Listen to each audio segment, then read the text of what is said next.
ladies and gentlemen, boys and girls, we are back as we promised you earlier we would be. A little later than anticipated, but let's face it, Des, it was late for us regardless. But we made good on it. We're back. The Scottish Falcons are back in flight, representing AFN International and flying that red and black flag high and proud. Because it's draft day, ladies and gentlemen. We may not have a first round pick, at least at the time of speaking.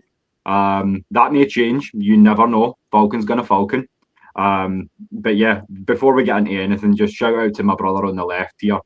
He's up for working a few hours and he still wants to get in here and muck in about it with me. So all the love as always, Des. It's good to have you on with me, brother. Aye, mate. So we're officially at 1 o'clock in the morning in Scotland. So if there's anybody out there questioning our dedication, mate, then they can go and do one. To be honest, mate. So yeah, I just had to have a chastisement moment on the brothers down south. They said something like, to be fair, Mark's playing up in Scotland. His band's got a gig in Edinburgh and Glasgow. I went, I wish you'd gave me some notice. We could have grabbed a cold one. But yeah, because he's got that, he's like, so there's no late night in the UK, and I was like, I speak for yourselves. Aye. And this is my favourite, but this is when it's going to take the Raiders 8 minutes to decide that they're going to pick Fernando Mendoza. You know what I mean? Yeah. Literally, this, and bearing in mind as well now, if I'm right, it's now 8 minutes. This is so it's now 8 minutes. The Raiders are now on the clock. There we go. Raiders on the clock. So effectively, they've had 3 months to decide who they're going to pick. Yep. And they'll still take 8 minutes to come to the stage. So I did see a tasty one though for you, Des. I don't know how you feel about this one way or the other, but I seen some narratives saying that they feel like Ty Simpson for Bama's actually a better quarterback than Mendoza will be, or at least he'll pan out better. And I'm like, I don't know about that. Well, I seen something tonight about with the Aaron Rodgers at Pittsburgh. So effectively, looking on the news as it's going out, is that he told them he would give them an update before the draft. And he still not gave them an update. Seemingly, there's issues that he was unhappy that they came out in the news with some. Again, I don't really take the Aaron Rodgers ain't my biggest. I'm not his biggest supporter, to be honest. But one of the mock draft guys effectively came out and said tonight that what they should do is go for the Miami quarterback. Carson Beck. And just literally let Aaron Rodgers disappear off into the countryside or wherever it is he goes. You know what I mean? So off into the jungles with the shamans again. And just draft a quarterback in the first round. So. Oh, it's going to be fun, man. Like, there's so many narratives, and you're never quite sure who to trust. That's why, as I always say, it's the best part of the season and the worst in some ways. Aye, I mean, it's always great to just watch Roger Goodell get absolutely brutalised on live TV. And see, to be honest, this is the thing that annoys me. It's all this. Just get to the draft. I don't care about posturing. Yeah, you know what I mean. So that's the Scottish mentality. This is coming for the same people that we chastise your halftime shows, because halftime isn't for a concert. Halftime's for a toilet break and a pie. I mean, and literally in soccer, that is all the break's for. It's not to let the players have a rest or anything. It's literally so that we can get a pie and a bovril at the stand. You know what I mean? So, especially in the or if it's the winter, it's 2 bovrils and a pie. You know what I mean? So, like, I defy you if you're coming over from the States to take in a soccer game in the winter. Like, bring your best gear. Like, you're going to need a lot of it. In fact, when it's not the winter, the two things you get from the stand is you get a bottle of water and a Bovril, because the Bovril's actually nuclear. I mean, how they get this drink so warm? It's ridiculous. So you take a bottle of water so that you can pour a wee bit, literally sip it and try and get enough out the cup so you can put a bit of cold water in it just to get it non-nuclear. So that's it. Not to get political, but it's not the nukes up at Faz Lane you need to worry about. It's if somebody drops something on the Bovril factory, we're all done for. And then if anybody ever comes to watch a soccer game, they always need to watch out for the grease and the pies. You know what I mean? Oh, again, if you drip that on yourself, or if you get that in your mouth, a bit of hot grease or again nuclear grease is it's not to be trifled with. You know what I mean? It can cause life changing damage. That's for sure. Yeah. You know what I mean? So, but us Scots are hardy bunch. You know what I mean? Yeah, so like when they say let it rest, we're not talking about for the meat to tenderize. We're talking about so that you don't like rattle your own mouth with like 3,000 degree heat. That's it. I think it's the cold to hot as well. Like eating something that hot and as cold as it is, just brutal. I'm going to just check and see what Pittsburgh temperature is, because it looks quite cold there now. I'm just bringing up the live tracker now. Pittsburgh temperature, so I don't know whether that's.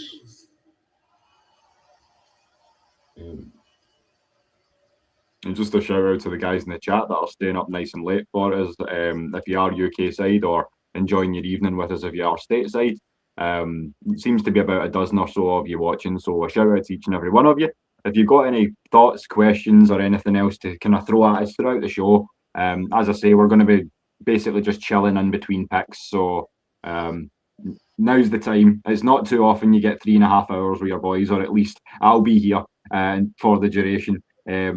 As I say, we'll hold on to Des as long as we can, but the man's got to work. But yeah, it's going to be a fun night regardless, man, for sure. Well, looking at what we're expecting because, again, I always go by Daniel Jeremiah because he's normally spot on. So his last mock drive and mock draft, he had Fernando Mendoza, Las Vegas Raiders. He's Indianapolis quarterback. Number 2 was New York Jets, taking David Bailey, edge out of Texas Tech.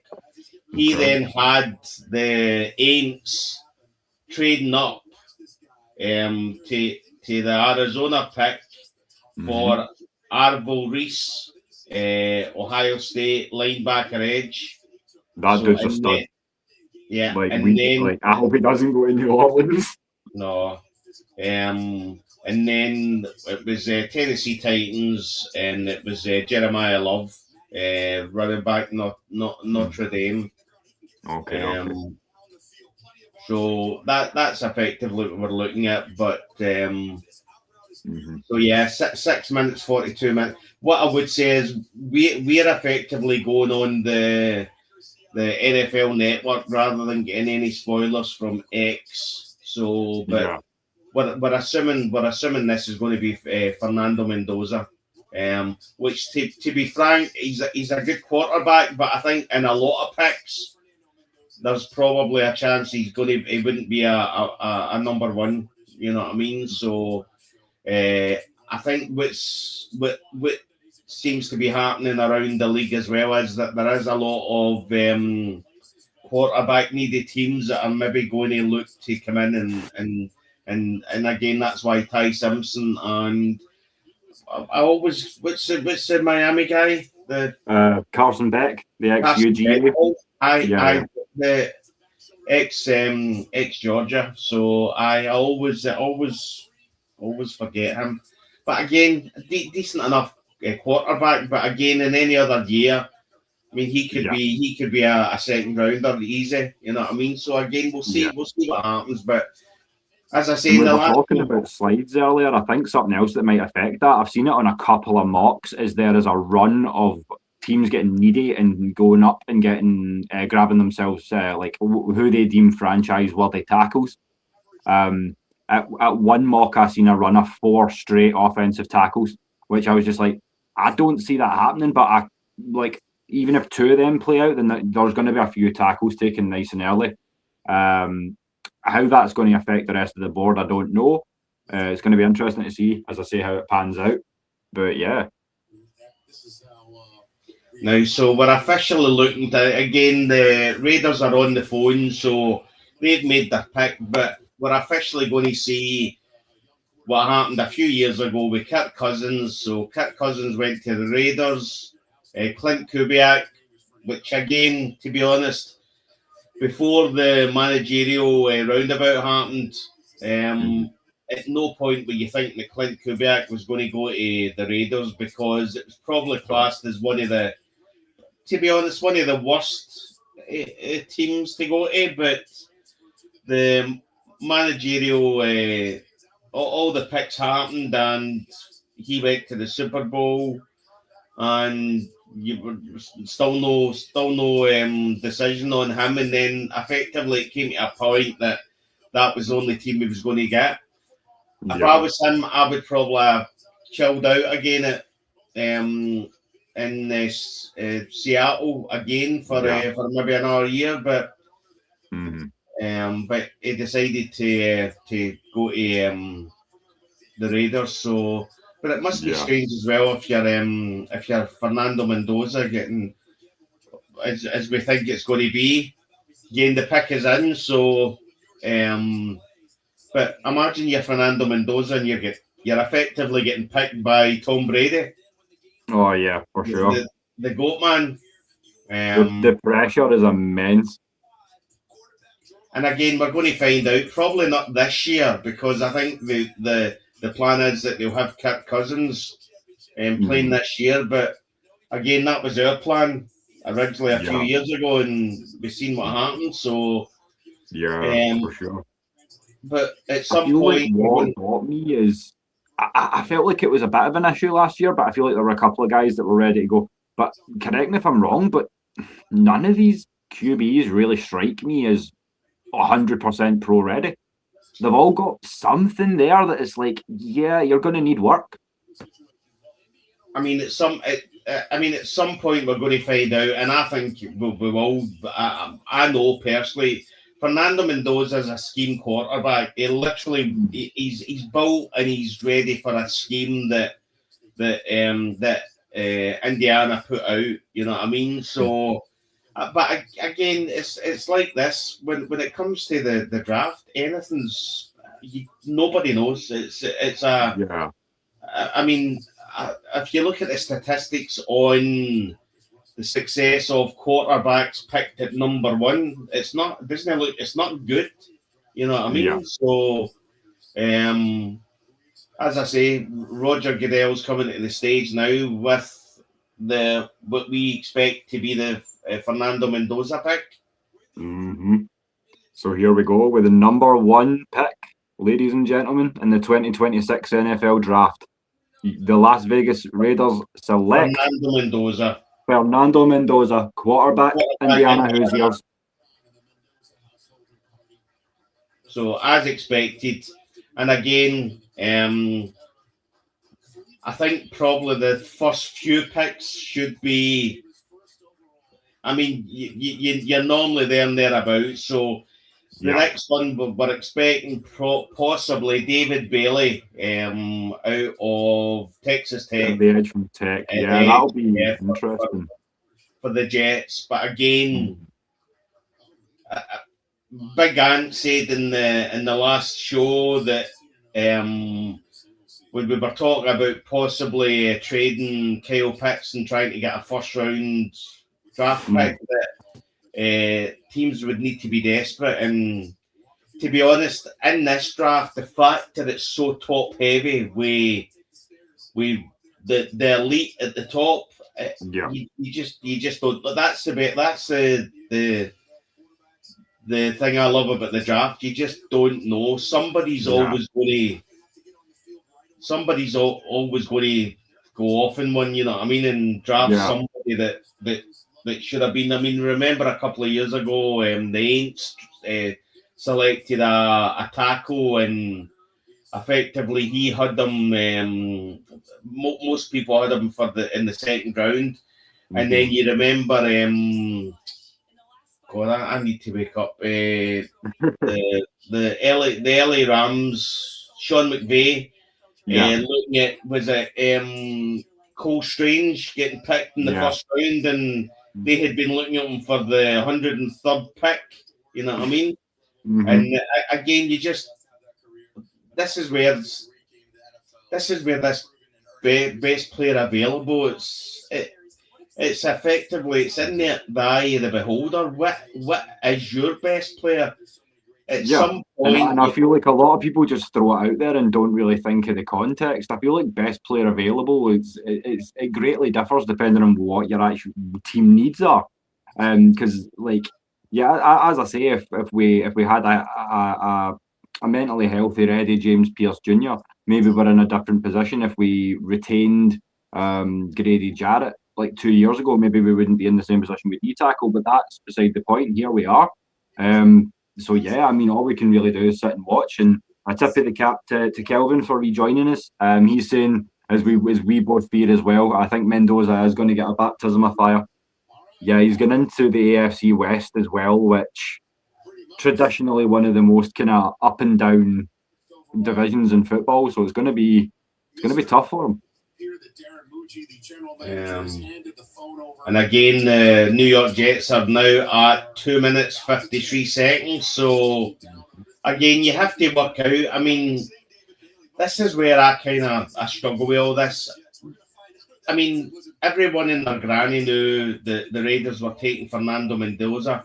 Pick's now in, but why would you wait for it to go to like 2 minutes 40 seconds before you put the pick in? For me, I think they were still probably weighing up David Bailey versus Arvell Reese, because I've seen just as many teasing Reese to the Jets as I have teasing Bailey. So I don't know if even they knew until the pick was in, but here we go. So we're now awaiting the New York Jets on the second overall pick. Yeah, so the pick is in, so we're effectively just waiting on Roger Goodell coming to the stage. And again, this is where the fact that they've shortened it by 2 minutes, I mean, the pick's in, so we're going to wait another minute and a half for Roger Goodell to come to the stage. You know what I mean? It's the one thing I would say that it's the only thing that sometimes annoys me is that is the time with some of these. You know what I mean? So they just need to hurry up. What I would say is it's 21 degrees in Pittsburgh, so that's 70 degrees Fahrenheit. So it's not too shabby. It's not too bad. You know what I mean? Lot of seems to be a lot of green in the crowd. So that looks. I don't know, but it's not going to be Jets. So. And the Jets are choosing 16th overall. They might have been using their top 30 to figure. I mean, to be honest, if you were the Jets, I mean, bearing in mind that they didn't have a interception last year, so you know what I mean. If they're looking at a cornerback or a safety or a defensive back, you know what I mean. So, but we'll find out. Roger Goodell's coming to the stage, so yeah. Just before you go, another great point by Kelvin. I was talking more about the lines of he's going into a division that contains Justin Herbert as well as Patrick Mahomes, but that Denver defense was nice. Possibly second in the league behind Seattle last year, depending on what measure you're looking at. Yeah, and congratulations to David Bailey, Edge, Texas Tech, just been drafted by the New York Jets. Second overall pick. So congratulations to David Bailey. Congratulations, David Bailey. What a swagger he's got on him as well. God, that's a man that knows that he's coming into a few million. Yeah. Very dapper. Very dapper. you just go over and over and over stats, and it starts to all go squinty after a while. But I forgot how big a boy David Bailey is. He's a big, solid boy. Yeah. David Bailey gives them a great chance to do that because he's a little more ready to go as an edge rusher. Arvell Reese is ready to go as a football player. We don't know about the full conversion edge rusher. Earlier tonight, I was talking. Yeah, I don't know if it's just me, but I just always have a. There's just, I mean, listen, we can't say much with the Falcons, but there's just some teams that you see players go to and you just think, you know, I mean that he's the kind of guy that's going to go there. He's going to be an exceptional player, and probably in about 4 years, he decides that he doesn't want to be there and he wants to go somewhere that will actually compete. You know what I mean? So yeah. But it's a story we've seen many times, and it seems to be especially prevalent among edge defenders. I don't know if that's a recency thing or a money thing, or I mean, you could speculate, but you guys know what I'm saying. I mean, absolutely. I mean, he's explosive, absolutely explosive. What a player this guy is. Yeah.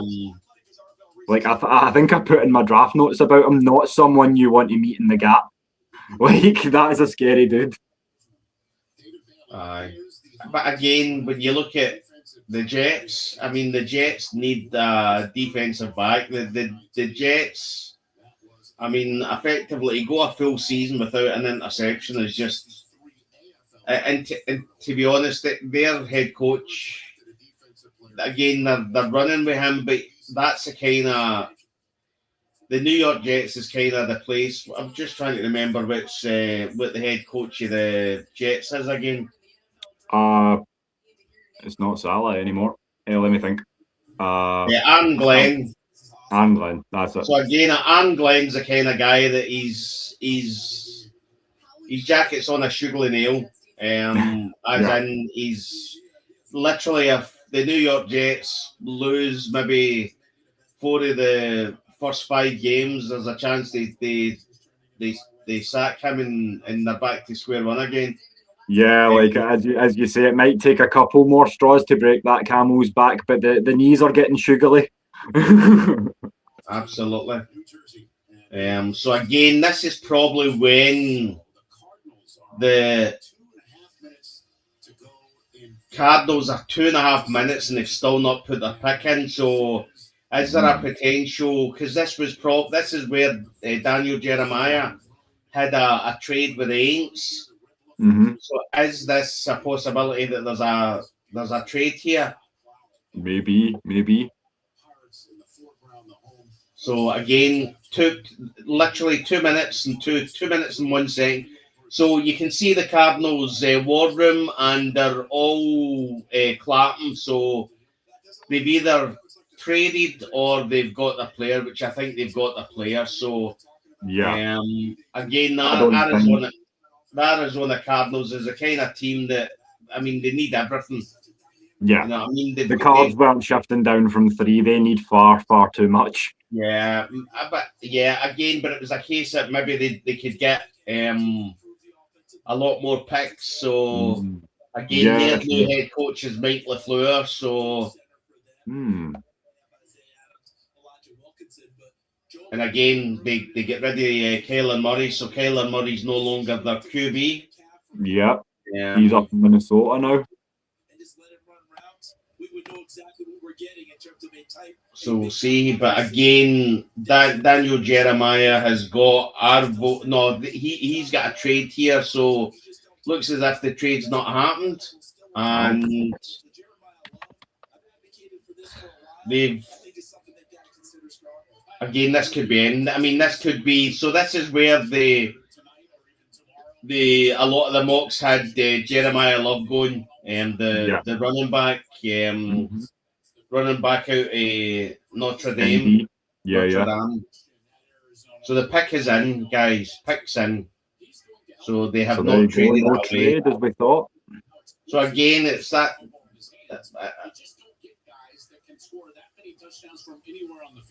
Or do you tell Arvell Reese, come to us and go hunt You got our brother from another mother joining us. What's up, Mad Mike, my brother? Good to have you on. What's going on? What's going on, Diz? Oh, this has been a strange start. No trade from the cards, so we're just waiting on that pick coming in. But I would say no massive surprises so far with Mendoza or Bailey. Both standout picks, I think, that will make differences for the respective franchises. Like the draft is actually going pretty fast. I mean, 5 minutes. I didn't expect. Like I don't know why I was expecting longer, but so far so good, man. No surprises, no trades. David Bailey, Mendoza. Now working on the pick now.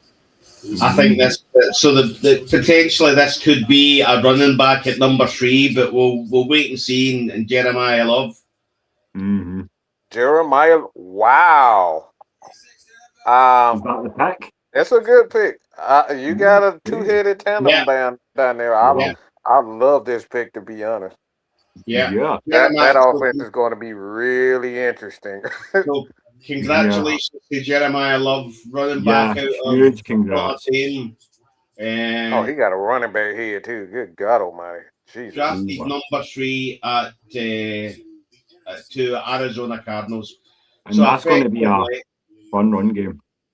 So effectively, Jeremiah Love is arriving with Tyler Algier already there. Yeah. I love that tandem. You get the quarterback, a running game, a solid offensive line. You have Harrison Jr. there still. You got some weapons. What's the tight end? I forget his name, but the tight end there also with the Cardinals. That's a nice. McBride, Trey McBride. Yeah, McBride. I don't know why I don't want to say Troy, but no, that guy's a good tight end. Definitely one of the top 3, top 5 guys in the league at that position for sure. I don't think Tyler did get screwed. I think he knows his worth. I think this is going to be. I would start Tyler if I'm Arizona. I would start Tyler because I don't think. But that's just me.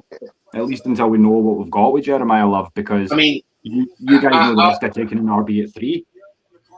I'll say again, effectively, it's not. I don't think it's a coincidence that they've seen how Tyler Algier and Bijan Robinson worked over in the Falcons. That they've now brought in Tyler Algier and they've drafted a running back at number 3. So effectively. We all know where Arizona's wanting their offense to go through, you know what I mean? So it's going to be the run game.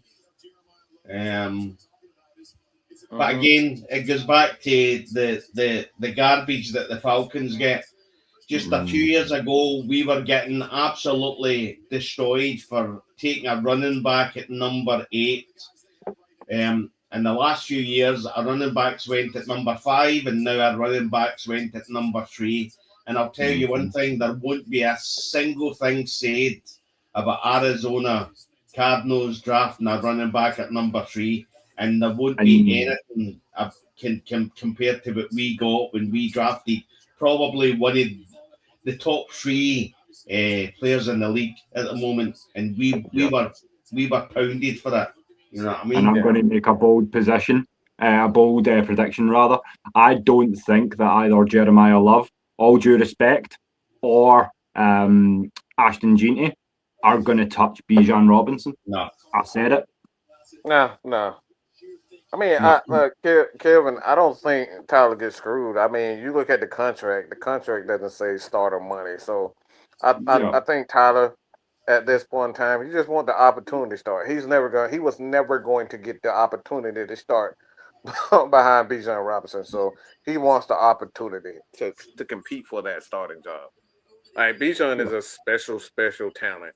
He was never going to get that opportunity. 100%. And I mean, all love to Tyler for wanting to go out there and explore his worth. I mean, the guy is a solid running back, 700 plus touches, career for us, no fumbles.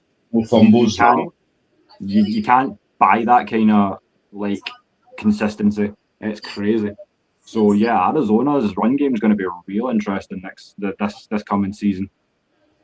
It's just a blessing, It's strange. If you have Tyler Algier, what are you thinking? But you know what I mean. So you have effectively in your rookie season, you have an amazing rookie season in Atlanta, and they draft Bijan Robinson, which I mean there was no other player that we were going to take. It was always going to be Bijan. You don't draft a running back in the first round, Mel Kiper. Who listens to Mel Kiper? Oh dear. So Tennessee Titans pick is in. So again, Daniel Jeremiah had Jeremiah loved going to the Tennessee Titans.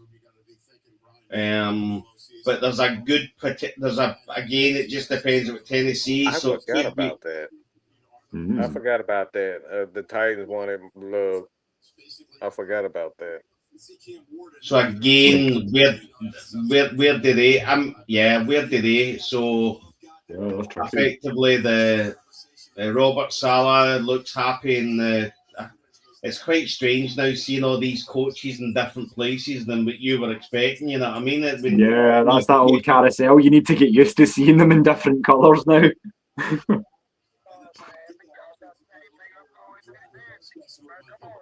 No, I think you have to help the quarterback. That's just my opinion. I think so. This may be our first tackle or a pass catcher, maybe.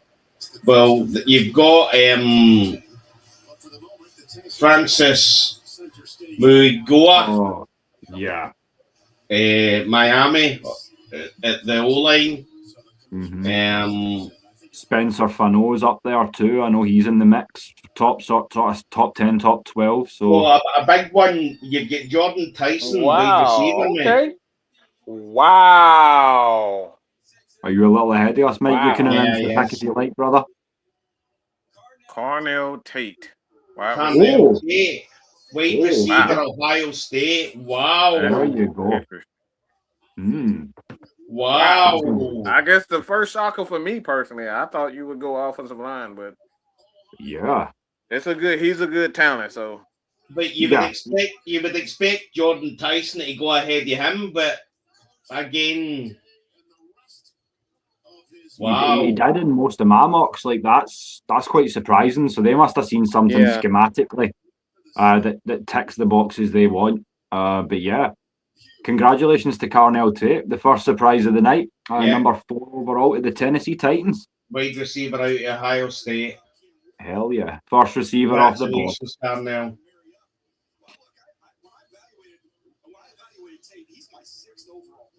So Daniel Jeremiah's got him as his 6th overall player. So I mean, they're all. I mean, I got to admit, I'd love to know how much these players spend on outfits for the draft. You know what I mean? They're looking very dapper tonight, I got to say. For sure. Like, there's some years I've seen some ensembles where I'm just like, bro, who is your tailor? That is nice. Crazy. It's not take me to your leader anymore, it's take me to your tailor. Okay. The pick is in. Here we go then. Okay, Giants pick is in. I'm just looking at Carnell Tate's. So 188.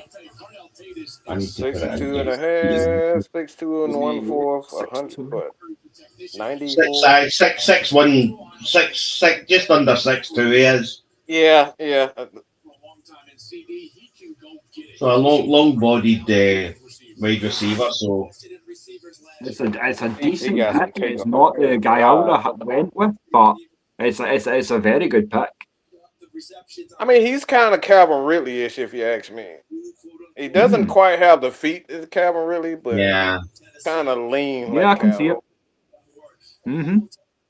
Like Calvin has some beautiful feet, boy. Good gosh. Yeah. I've got to admit, I'm not a big fan of the new logo for the Tennessee Titans. Yeah, I like it. Nah, it's no doing it for me at all. It's not doing it for me at all, mate. It looks daft. I'm not a big fan of it, to be honest. I'll agree, Kelvin. I think it's a great shout picking up a nice receiver.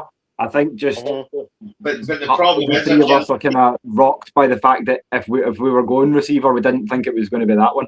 But nevertheless, they've picked up a hell of an athlete. So yeah, like I expect decent things from him in the pros. But you know how Tennessee are, so I may be wrong on that one. But yeah, kid's a stud. I mean, I think I'm just trying to see what Cam Ward's sacks last year was.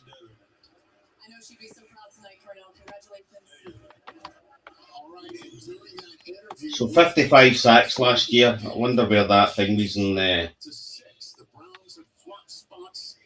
Yeah. Wow, I'm going to go on commercial before the pick. Come on, ESPN. We don't care about commercials.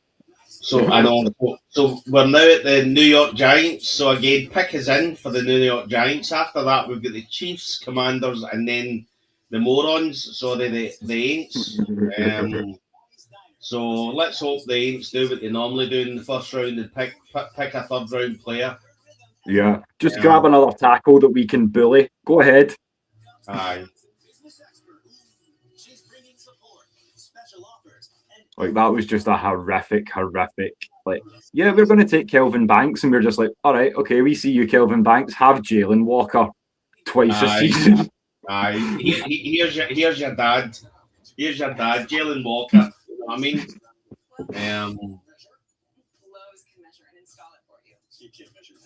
Like, I like Kelvin Banks a lot. That was painful to watch at points. I was just like, come on, Kelvin, you're better than this, man. But again, fair play to Atlanta Falcons X and Twitter. Literally, as soon as that pick came in, you just seen all these videos of Jalen Walker absolutely destroying them. You know what I mean? You're like, what the hell? Just some savages out here on this internet nowadays, man. You can't get away with nothing. So they say the pick is in.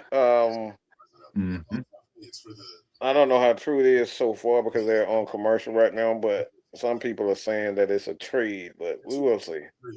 Well, before it went to commercial, it's not saying pick is in, so it's definitely not a trade, Mad Mike. Okay. It might be a trade down the board a little bit, though. Potentially. I don't know. Just trying to see if I can see anything here. Sure can. Marine biologist, follow your dream. NFL quarterback. Kind of a niche skill set, but I believe in you. For your insurance and financial. And again, shout out to Bijan and Drake London, who are actually at the Hawks game tonight. Yeah. That's what we need. Solidarity for the city, man. That's why I put up that cool header that Zach Nagel had with the different logos, and it just said Atlanta, 5 teams, one family, or words to that effect. I mean, that is sick. I love that. And then, oh wow!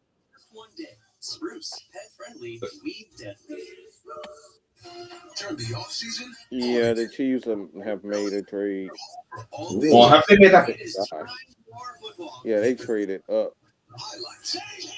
to the 6th pick. Subscription to NFL Plus. Wow. Okay.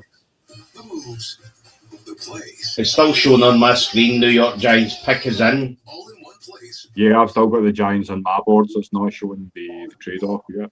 Oh, scan now and score 40% off NFL Plus. So this will be pick 5. You're saying the Chiefs have come in at 6? I know, it's still got the pick is in, so.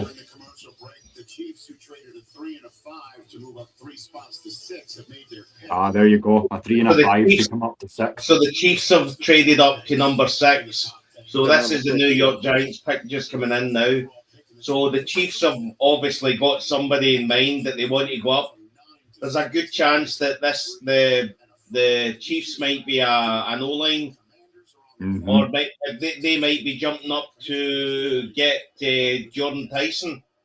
Yeah, or Kenyon Sadiq to replace Kelsey when he decides to hang them up. The kid out of Oregon, he's a good athlete too. Yeah, that's so a big guy. I don't know. I mean, I think it's only a 1 year that Travis extended. Am I right there? So maybe, I don't know.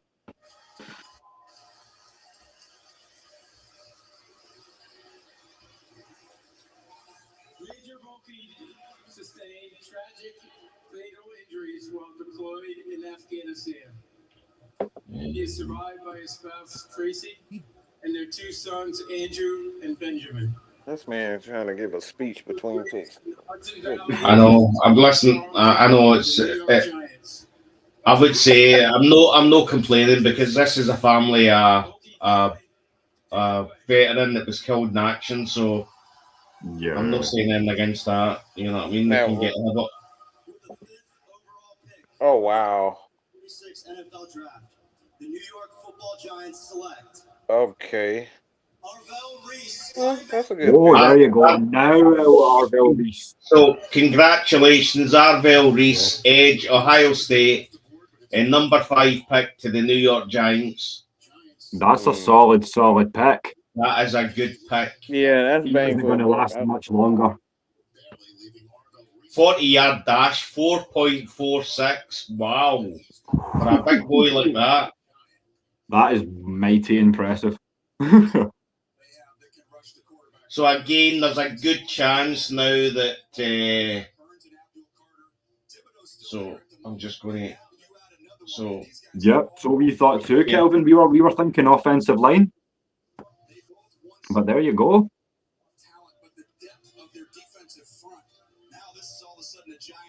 I think this.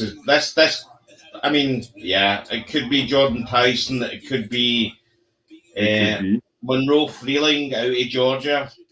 Mm-hmm. So Mike Garofalo said it was rumored to agree to this pick with the Browns and the Chiefs a few days ago. They had feeling that the offensive line could slide. So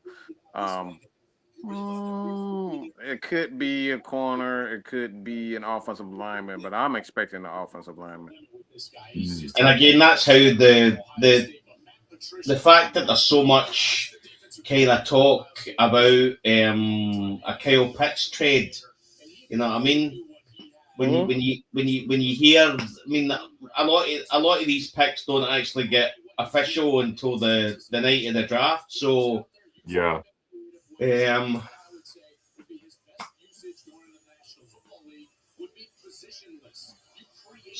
So effectively, Kansas City Chiefs went to 29 for the LA Rams when the LA Rams got, who was it again that they got? McDuffie, Trent McDuffie. And now they've moved up to number 6. Mm-hmm. Well, this makes me believe they know exactly what they want to do here. I think they already have their pick just ready to cement. Well, it's effectively, so as soon as New York Giants goes in, that gets piped into the war room. Mm-hmm. So straight away, as soon as they were told that it was Arvell Reese to the New York Giants, they've obviously done the trade. So they've had that all probably sitting and said, well, if our guy drops, so effectively you have to look at who has dropped. Yeah. Check those top 8, top 12 projections again and see who's looking nice. I mean, you're looking at maybe like a Jalen Walker type of deal, like a Jalen Walker type of player, where he's going to play off ball, coming off the edge and blitz. So very aggressive. Bear in mind as well, you've got Caden Proctor, Alabama, offensive tackle as well. So there's quite a lot.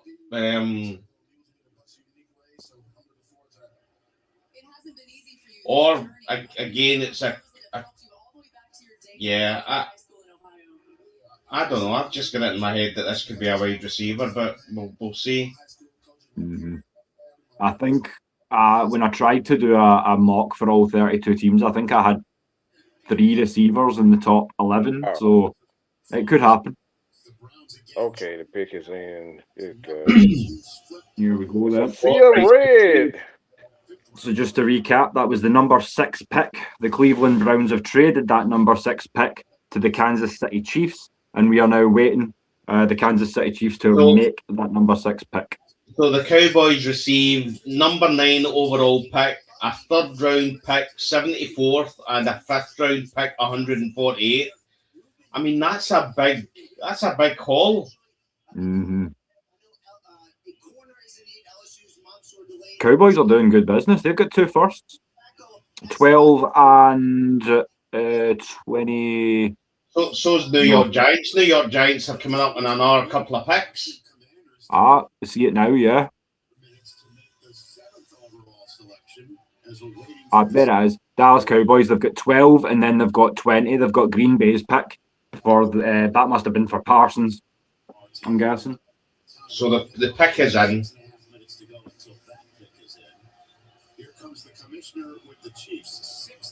Let's see what player is so loved by the Chiefs. Mansour Delane. Oh, okay. Cornerback, LSU. Wow. Seriously? Yeah. Wow. Okay. That's interesting. That's real interesting. This is another one. I thought corner was on the board, but not that one. So let me look at my. So I had Jared. So Jared McCoy was higher for me. Mm-hmm. Manson delay. I mean that is a.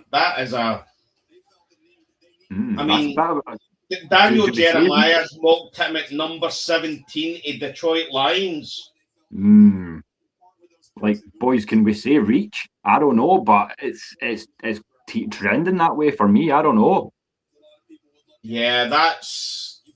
I mean, for what they gave up for him, a 3rd and a 5th plus a 1st. Yeah. So there you go, ladies and gentlemen. I think we may have our first reach alert of the evening. I don't think it will be the last.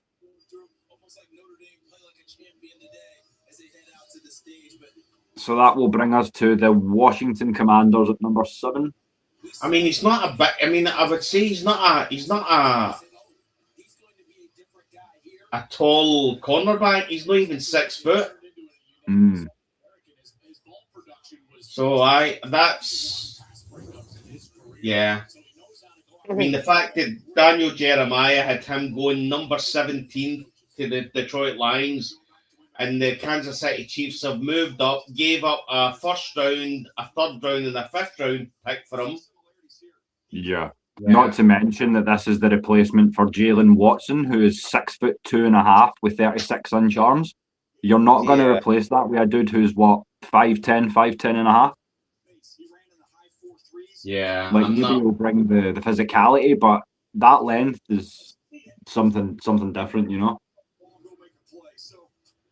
Now, this is where it's going to get interesting, because the fact that the Kansas City Chiefs have moved up and effectively took a player that Daniel Jeremiah's got as probably a top 15 player, you'll now start to see some of the other teams who are watching some of these players drop consider heading into graft their player, because if you look, the top player still available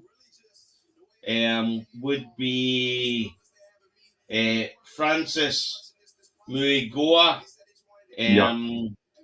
from offensive line from Miami, and then you get Monroe Freeling from Georgia, offensive tackle.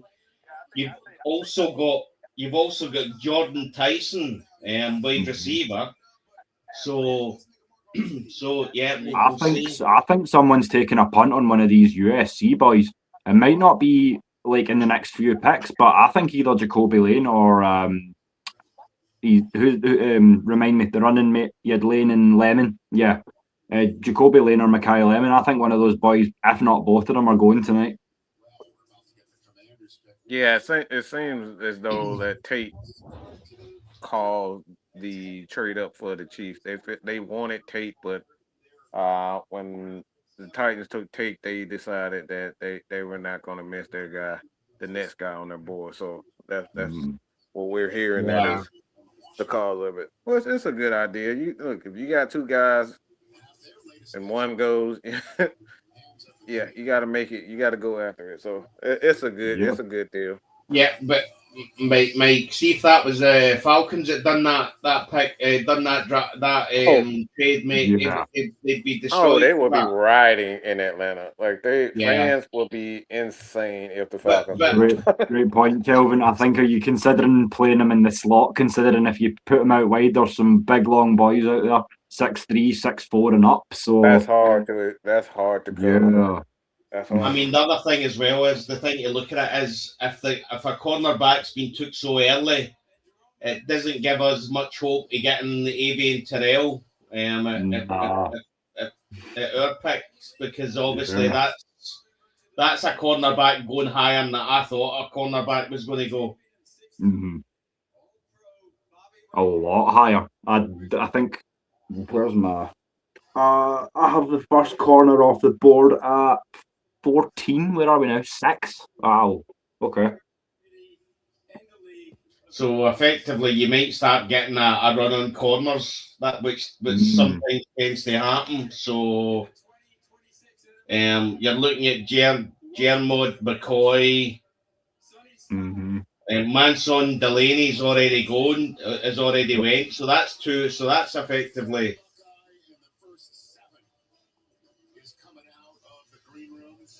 Then you've got you've got Colton Hood, which I had mocked him a few times to us. Yeah, he'd be real nice out of Tennessee. Yeah. I like him a lot. I feel like in some ways he's maybe that the is most interesting. in the That class. is really interesting. So congratulations, Sonny Styles, linebacker, Ohio State, just been drafted by Washington Commanders. Number 7 overall, and congratulations too to the Ohio State Buckeyes, because you now have a run of 3 in the last 4 and 3 of the top 7 as well. So shout out to the Ohio State University for that one. Great haul of players coming out of there this year.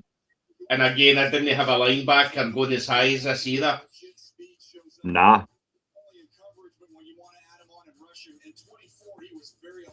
Spare with me a few moments, boys. I will pop right back to you. Really?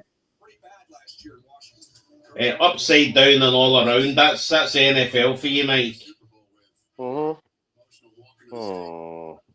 It starts with obviously how old we are, but really cool to see those styles senior there. Yeah, I like the pick. The Saints pick is in 1999.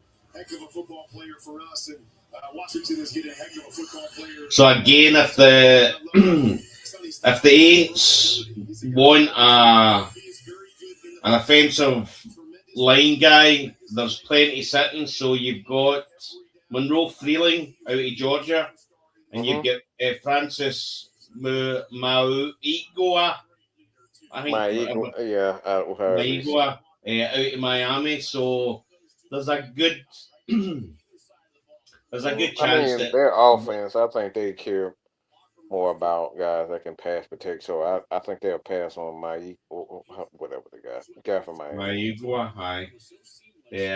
But again, you've got Jordan Tyson is still available at wide receiver. So yeah, they got an offensive minded coach. So yeah, you've got what's the quarterback though? Caden Proctor, Alabama offensive tackle. You've got Caleb Downs, safety. You've got Mekhi Lemon, USC wide receiver. So,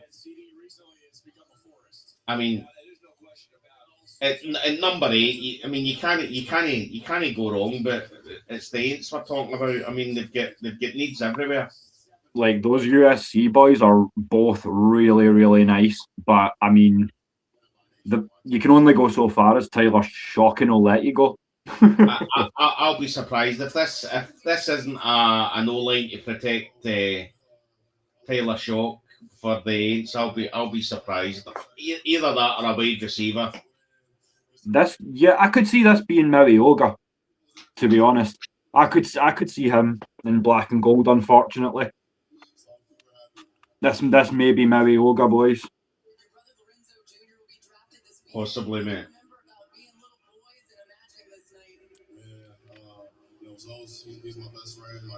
I'm sorry, but I still miss the old logo, the old Washington logo, man.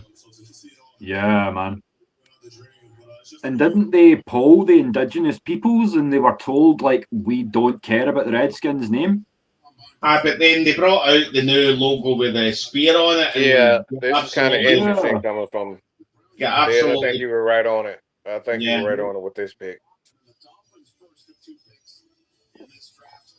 So the Saints pick is in. Let's see who we get to hate, at least for the next few years. Yeah. To be honest, historically, the last few years have been horrendous with their picks. Yeah. Yeah, I don't know if I like this pick with the Saints. Not because of the Saints, but this pick is kind of interesting. So who is it, Mike? Who you got? Well, he's saying it's Jordan Tyson. Oh, all right. So, as I said, wide receiver.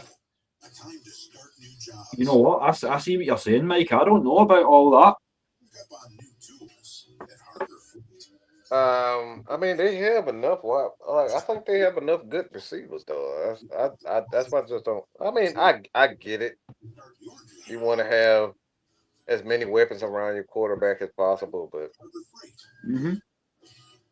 like, yeah, there's nothing wrong with having a surplus of pass catchers, but I feel like your first protocol would have been to keep your quarterback vertical so that he can hit those receivers. Like if you can't protect the quarterback, I mean, what good is receivers? Yeah. I mean, so don't end up as added. You walk out onto the field and they're like, here comes the wide blocker. He's no catching shit.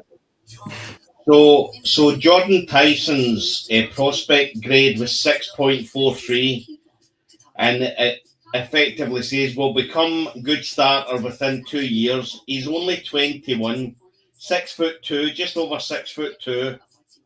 Pick 8 though, Des. Pick 8. Yeah. Well, listen, it's the Aints, mate. It's the Aints. Yeah, that's true. I mean,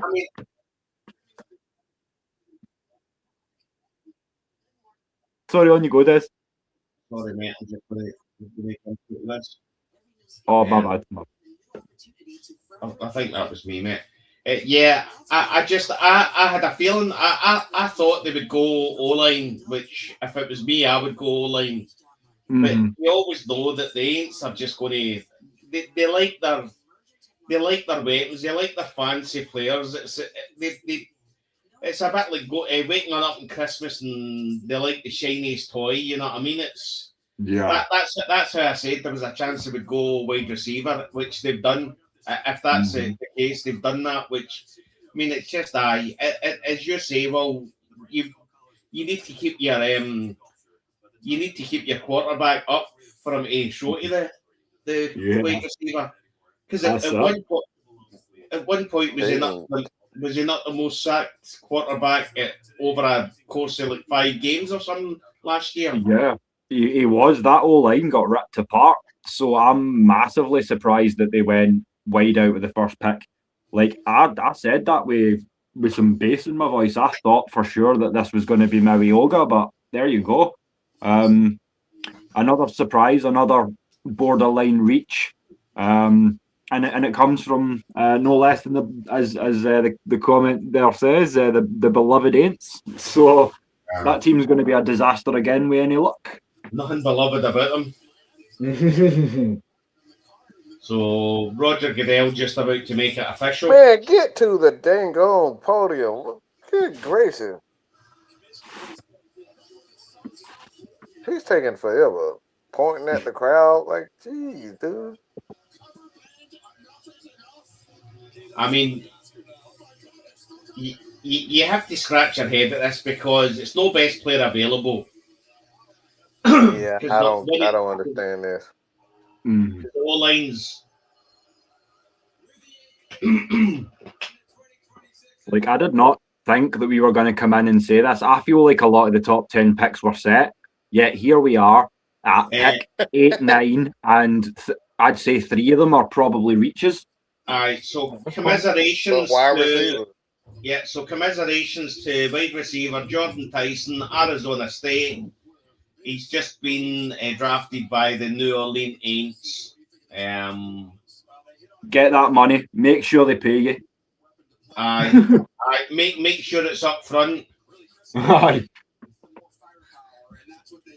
I mean, as I say, they ain't so ain't, but as I say, it's just like they're just like a kid in Christmas Day. They like the shiny toy, and that's what they've done. They've no.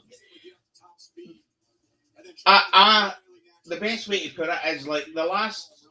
I said to somebody recently that although we don't have a first round pick, this draft wasn't going to be like the other drafts because it wasn't going to be like a shiny toy. It wasn't going to be a Jalen Walker or a Bijan Robinson. It was going to be a trenches guy, which isn't sexy. It's you don't see an O-line or an offensive tackle getting picked and go, oh my God, he's going to be exciting.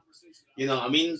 And I think with the Aints, they've kind of looked at that and thought, no, we'll go with the shiny toy. You know what I mean? And instead of going with what they should have went, which was the O-line to protect the quarterback. Yeah, it's not the glamorous pick, but it is the effective one. And yeah, wrong call. Tyson's just kneeled down on the floor in tears, and I would be the same, son, if I was going to the Aints. You know what I mean? He literally is. He's in tears. No wonder. He's probably looking, going, "I'm going to this." Aye, well. Yeah, I don't know about this. I think that was a wrong call for receiver. Shiny new toy, mate. Shiny new toy. Yeah. He's crying because he knows he won't get any receptions because his QB is going to spend 70% of the season on his backside, let's be fair. 711 yards last year. Diabolical.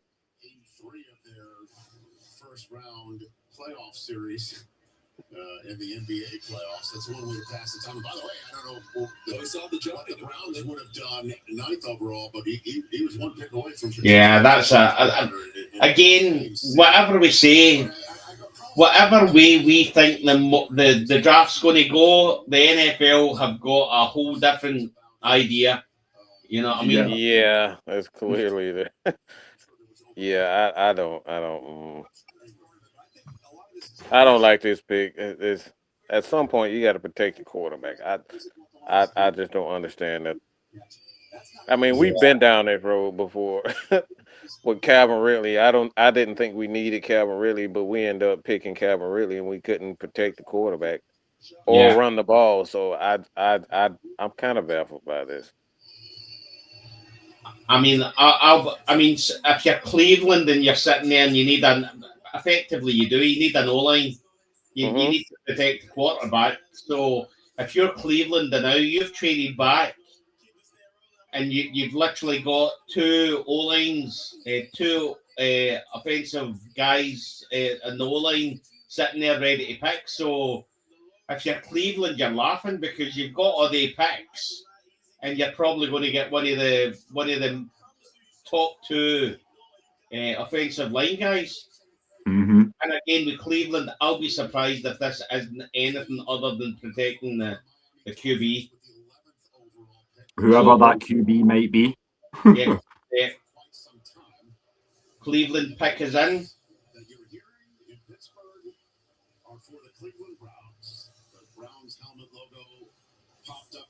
So the Pittsburgh Steelers are booing the thing there. The Cleveland Browns. And to be honest, I'm going to say this. Andrew Berry, how he stays in a job, I don't know. Oh, your guess is as good as mine at this point, mate. His draft picks are horrendous. Let's hope he goes with the right pick here. I'm assuming this is possibly going to be either Monroe Freeling or Francis Muagoa. Yeah. I think you might be right. I see what you're saying too, Kelvin. I just hope that by not wasting time, they knew exactly what they were going to do and actually hit on this one. But that remains to be seen, I guess. And Miami's still got 2 minutes left, so they haven't put their pick in yet. Mm-hmm. So New York Giants have already put their pick in.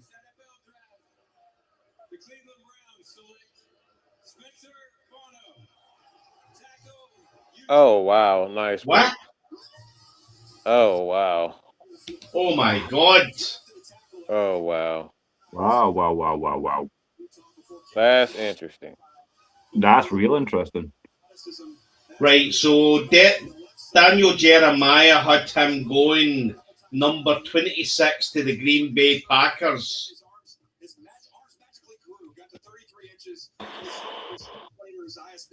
This has been a strange first round so far, lads. Yes, it has. He also has some nastiness to be able to drive and finish. Yeah. Again, what we are seeing and what the guys in the media are seeing is completely different to what the NFL teams are seeing. Yeah. Well, at least it keeps it fun, if nothing else, guys. Because, I mean, we came in here thinking we had the night all just about planned out and surprises. And this is why we promised whoever would tune in, like, there's no guarantee whatsoever that the Falcons don't get back into the first. We don't know what's going to happen tonight.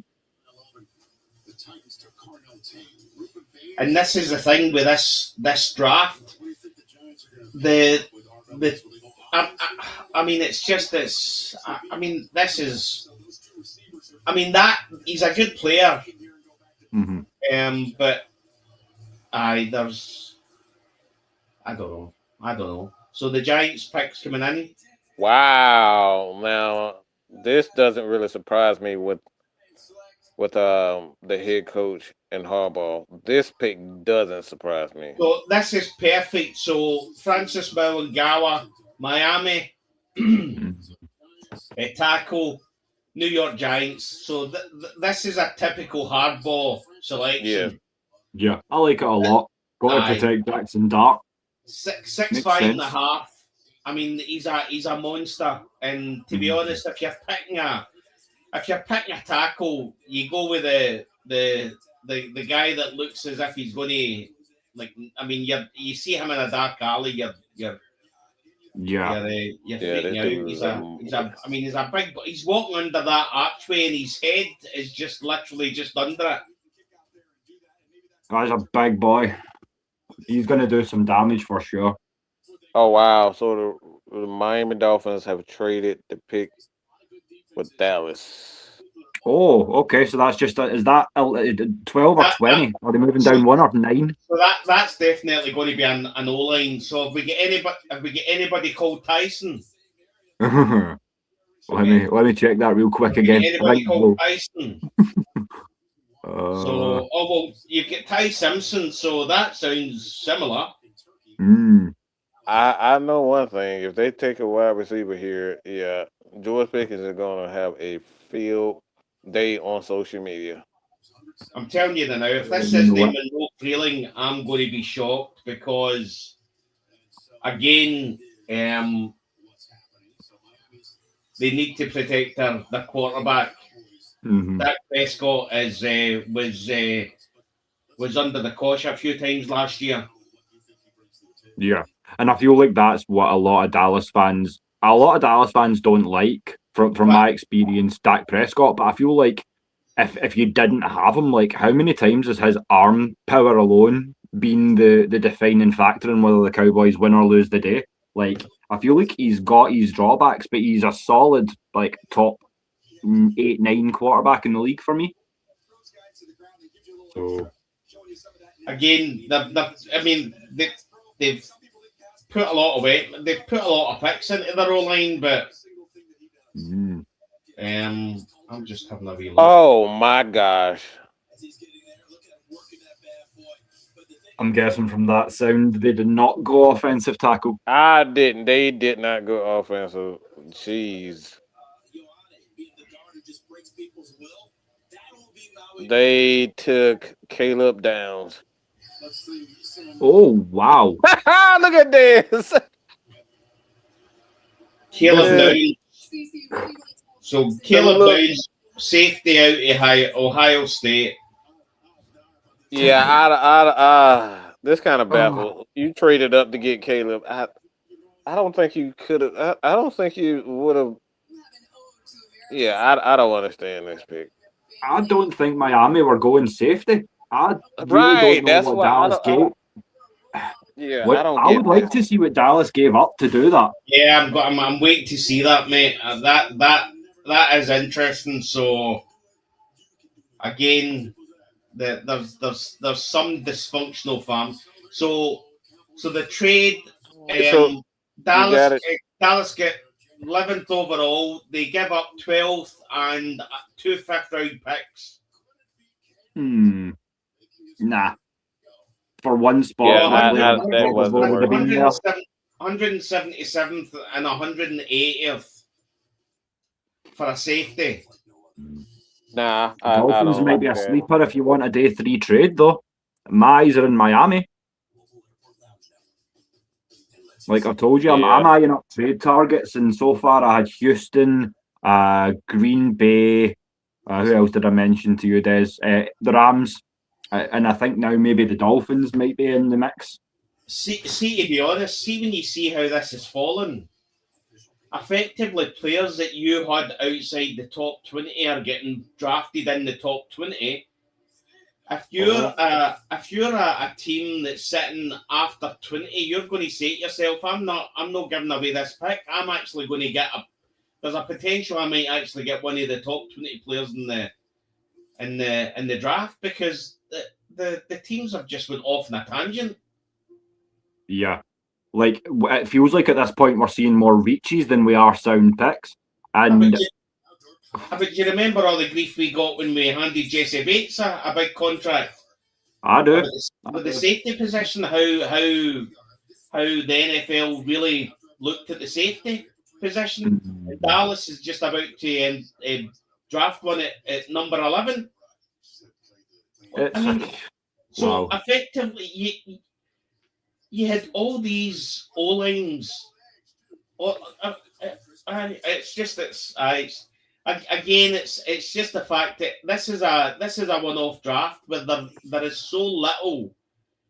There's not that many stand-out superstar candidates that you can say that these are effectively. Any other draft, 9 times out of 10, you can get the first 5 or 6 picks. You know exactly what's going to happen. Yeah. And this time, it's just went all over the place, because what one scout sees, another scout doesn't. You know what I mean? What one head coach wants, or whatever one general manager wants, they just see it different. You know what I mean? I didn't expect to see a safety drafted at number 11. That's for sure. Yeah, I got a blip, so I'm only just getting pick 9 and 10 up now. So the Browns, I don't know if one of you guys got that one. That was Spencer Fano, tackle out of Utah. So that's 2 tackles in a row now. So that might be starting that run of offensive lineman I was talking about a little earlier.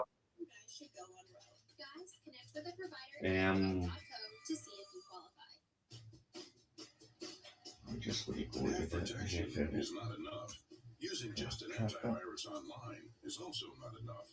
Get better protection from online threats. Get NordVPN now.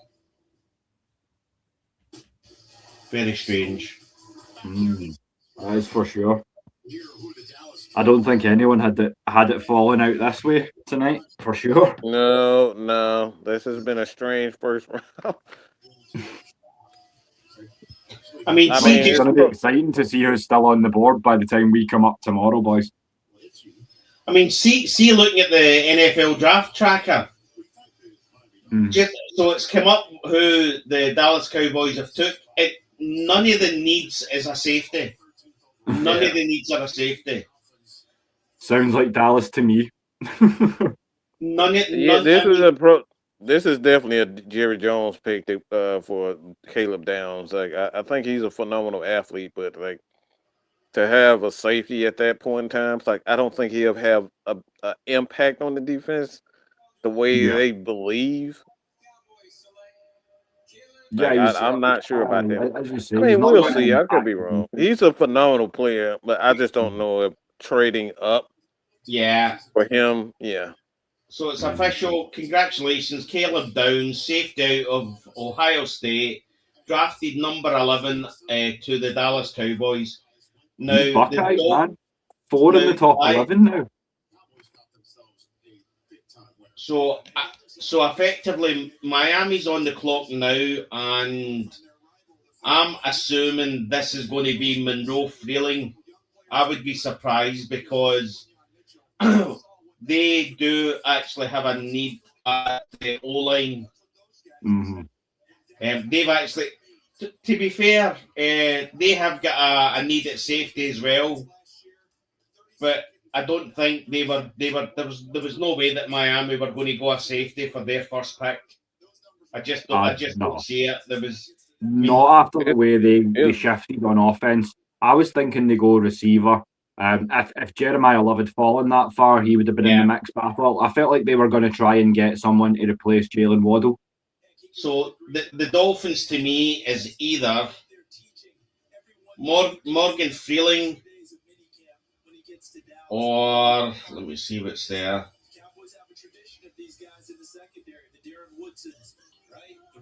Or Akeem Mesidor, Miami edge. That's a good shout. That's what I would be. Maybe Makai Lemon if they're looking for a wide receiver, or Jermod McCoy, because again they're in the need for the cornerback. But if I'm them, I'm going Monroe Freeling. He's by far the best player available now. I would say so. Keep the run of tackles going. It's starting to take on at least the semblance of a draft that we're used to now. A big run of solid offensive linemen there. I'm still real kind of rocked by the Jordan Tyson to the Aints. That's crazy, man.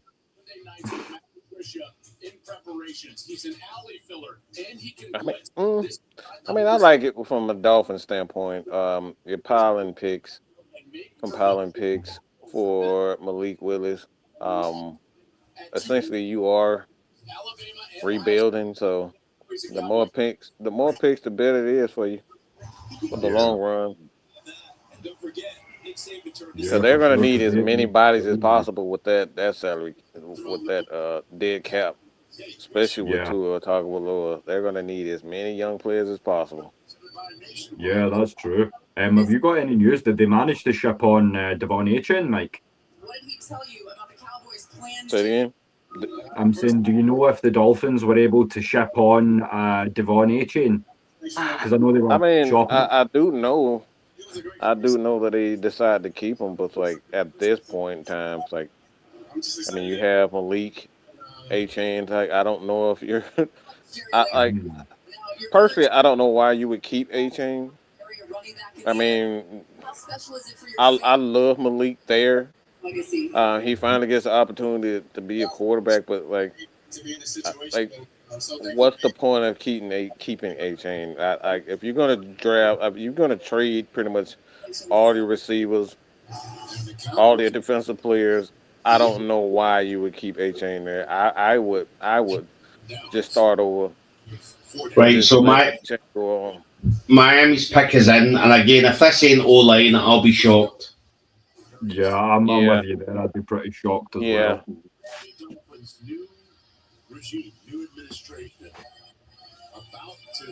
The one thing I would say about Malik Willis is the issue with Malik Willis is he's not the biggest. He's not the biggest. Yeah, that's true. He's not got the biggest arm either. So he's going to need to be mobile, which gives you all the more reason to get that tackle so that he can pull a Tua and spring out a little bit. Yeah, so I'm all right with that pick. That's a decent pick. Mm-hmm. So I'll wait till it's official. With the 12th pick in the 2020 Yep, there you have it.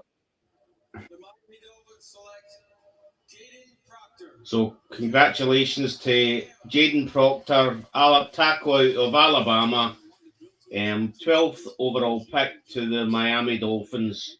Again, I've not got an issue with this. I would say that effectively, why is Monroe Freeling dropping? You know what I mean? So, you know what I mean? Georgia.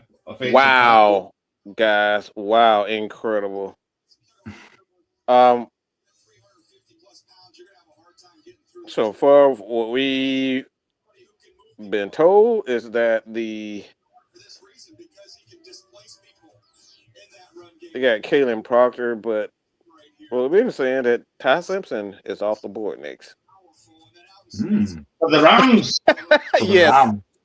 Yeah. Okay. Oh, wow. The Rams have taken Ty Simpson quarterback. This is a stupid pick. But and Mike, just remind me, just because obviously my mind's playing games here. Who did they get the 13th overall pick from? Believe our very own. Yes, and they've went to decide to take Ty Simpson. Ty Simpson. Oh my God! That is a. Oh my God! That is a. I don't understand this pick at all. Listen, I understand the reasoning behind it. Matthew Stafford's getting on a bit, but he's getting older. But this just tells me personally that the guy that they drafted behind them, Stetson Bennett, clearly isn't the guy that they want. For you to go with Ty Simpson in this spot, I'm kind of blown away. I see why, but I just don't think Ty Simpson is that great of a. But if anybody can turn him into something, it's McVay. He knows what he's doing with prospects. But Stafford has been getting shots left and right. He's been getting surgeries and procedures to get through this entire season. So I get it. I'm baffled, but I understand. Yeah, and again, for those that hold the narrative close that the QB class was tanked this year by a certain Longhorn whose name shall not be thrown out there, but you know who I'm talking about. But it does make you kind of think. It's like, I said that I think it was about Jordan Tyson at 9 and Mansour Delane at 6. It's like, okay, I can understand the rationale behind it, but pick 13? Really?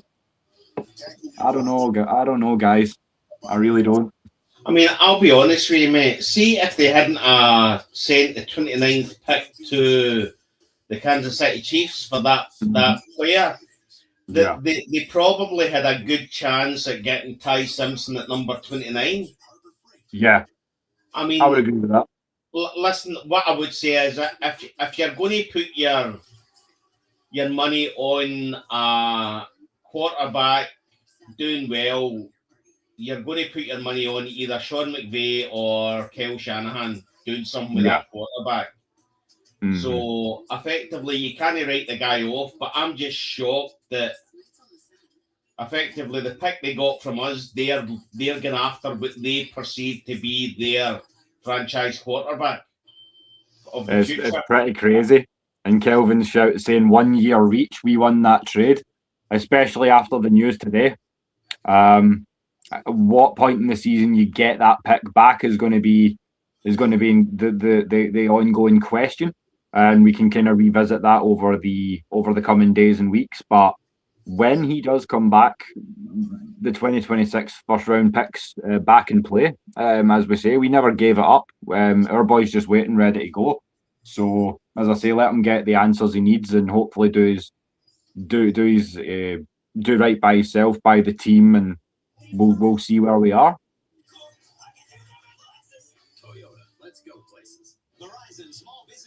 I mean, if you look at his draft the profile. His prospect grade is 6.3, and the stipulation is will eventually be plus starter. There's far too much. There's far too many eventually so far this first round for me. It's concerning. Listen, you don't. One thing I'm saying is you don't question Sean McVay. You know, I mean, as I said, what I would say is with the media and what we are seeing, to what the teams are seeing, and to be honest, I'm not seeing best player available for any of these teams drafting. Yeah, neither am I. Yeah, this is going to be interesting. Sorry, Mike. Go ahead. No, I was just saying it's been really inconsistent tonight. I feel like some of the positions have been kind of where we expected the teams to go, but at the same time, some of these names you're just like, wow, okay. I feel like there's definitely probably not going to be an early show tomorrow because I feel like I'm going to take like maybe 18 hours to digest the first round that we've just had. Is the Rams spot because the Atlanta Falcons. I just think teams are just reluctant to accept reality. Like football is getting back to football, and we have a number of coaches that they want to continue to throw the football. It's like it's just the teams that have won the Super Bowl the last 2 to 3 years, 4 years or so. Most of these teams have had dynamic running games and dynamic defenses. So, like, until you understand that, like, you're passing up on great offensive linemen, in my opinion, for guys like Caleb Downs. Like, I'm not saying Caleb Downs is going to be a bad prospect, but, like, you're passing up on good offensive linemen. I just don't get that. Especially if you're the Saints. Like, you're the Saints. You're getting older. You had a few injuries up front. Like, you have to take care of the quarterback. Like, and taking care of the quarterback doesn't mean give him 3, 4, 5 wide receivers. Yeah, like you made the point. I feel like you couldn't be more right, man. It's just some of these picks are insane. Like they really, really are. I mean, as I say, I'm not going to question this pick because it's Sean McVay, so they're obviously seeing something. But I mean, what you would say, Ty Simpson was the guy that the discussion was whether he was going to go first round or not. Yeah. And I feel like he was because like I felt like the only way he went in the first round is if he got one of those teams that was QB needy. I didn't feel the Rams were quite in that mix. I felt like they were maybe going to see if someone fell into the later rounds, obviously given the Stafford situation. But I feel like his arm's more than serviceable enough. I mean, he's got Puka Nacua to throw to as well. So I mean, he can get by on that a little bit as he gets kind of on a little bit, and he can mentor his own replacement. But yeah, I don't know if it's a poor QB class that's doing it, but nah, that's vanilla. Oh, that's vanilla, the crowd didn't like that. The crowd are. You heard the crowd. The crowd went, oh. Yeah. I think even they were shocked.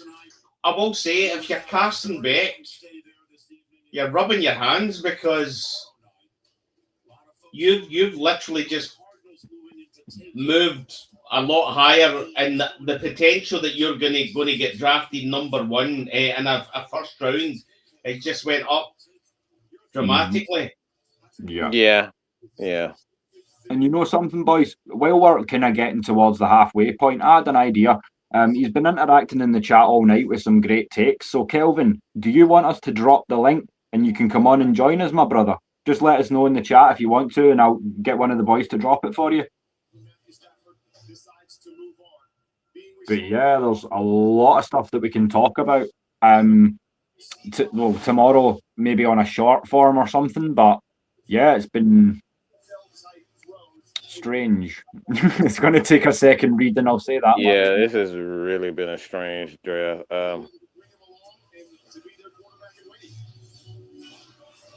And now, pending any trades, we're up to the Baltimore Ravens at 14. You got it. Night one of the draft. Food isn't always important. No, I'm cooking. Yeah, I'm just going to jump for a bathroom break. I'm just gonna quickly check on my food as well. So, Mike, if you can hold down the fort, I'll be 2 minutes there, my brother. No, I'll hold off then, mate. I'll be 30, 40 seconds, brother. I mean, I watched a few Alabama games, and at no point did I look at and say that this guy was. Yeah, it wasn't a lot of impressive moments against. I mean, he had top talent at receiver. I mean, Ryan Williams is terrific. I mean, despite his struggles, last year from previous years, he's still a top receiver, and he had top weapons, and it just nothing about his game, for me personally, stood out. Like I didn't see anything that stood out. Like I said, one of the things that I worried about was the fact that he was, he's a guy that does not like contact. Yeah. And I mean, what I would say is, whatever you said about Michael Penix Jr. pick a couple of years ago, you can see exactly what's happened in the last 2 years with the quarterback quality. It's not been great in the last few years. So whatever you thought of the Penix pick, the reason that they picked him was the fact that they didn't feel that there was any in the next couple of years. There wasn't really anything that would stand out. And to be honest, when you're seeing Ty Simpson getting picked at number 13, and see, to be honest, Fernando Mendoza in a strong quarterback draft, wouldn't have been number one either. You know what I mean? Right. I think he's a scheme quarterback. I think the Indiana scheme just was built for him, and it was perfect for him. And I think he's a quarterback you have to actually build around. You need to effectively do what he's comfortable with. But I mean, listen, the one thing I'll say about quarterbacks is you never know. You just don't know. You don't know what's going to work. You don't know what's not going to work. You don't know who's going to be a success, who's not. It's just it's a hit and a miss. But yeah. Yeah, it's difficult to kind of gauge quarterbacks because some guys are late bloomers. They don't pick up things as quickly as they should. I mean, Aaron Rodgers is a perfect example of that. It took him 3 years to kind of figure out that West Coast scheme in Green Bay. So I mean, it takes time. Like I could be wrong about Ty Simpson. We do know that he has a great play caller. Like McVay is a great play caller. So I don't know if he's going to be, because we've heard things about McVay retiring suddenly. So we'll see, man. Like I said, man, more power to him. We'll see what happens. Well said. And I feel like this is a fantastic question. And I feel like this is something the 3 years can have a crack at. Kelvin's asking, if we had picked 13, who are you going with? Looking at the board, thinking we can still get a D tackle round with 70. Well, it would have still been 48. So at 13, I'm taking receiver, and we've got pretty much the run of the board. So either Branch or one of the USC guys, I think. How about you, boys? Congratulations to Olaiviga Loan, guard from Penn State, who has just been drafted number 14 overall to the Baltimore Ravens. A guard. Okay. Well, they're losing Linderbaum, so that makes sense. Yeah. I don't know a lot about this kid, though. I don't know if he's how his archetype fits, if he's going to be the replacement or if this is more of a developmental. But at 14, you would think he was ready to plug and play. And you can see him just clean people up. New coach, but an organization that knows who I mean, if you're Ruben Bain Jr., you're wondering what the hell's happening. Because Yeah. he's the number 7 prospect, and he's still not away. Edge out to Miami. I don't mind as long as he doesn't go to Tampa. Yeah. We've got the Tampa Bay Yucks coming up next.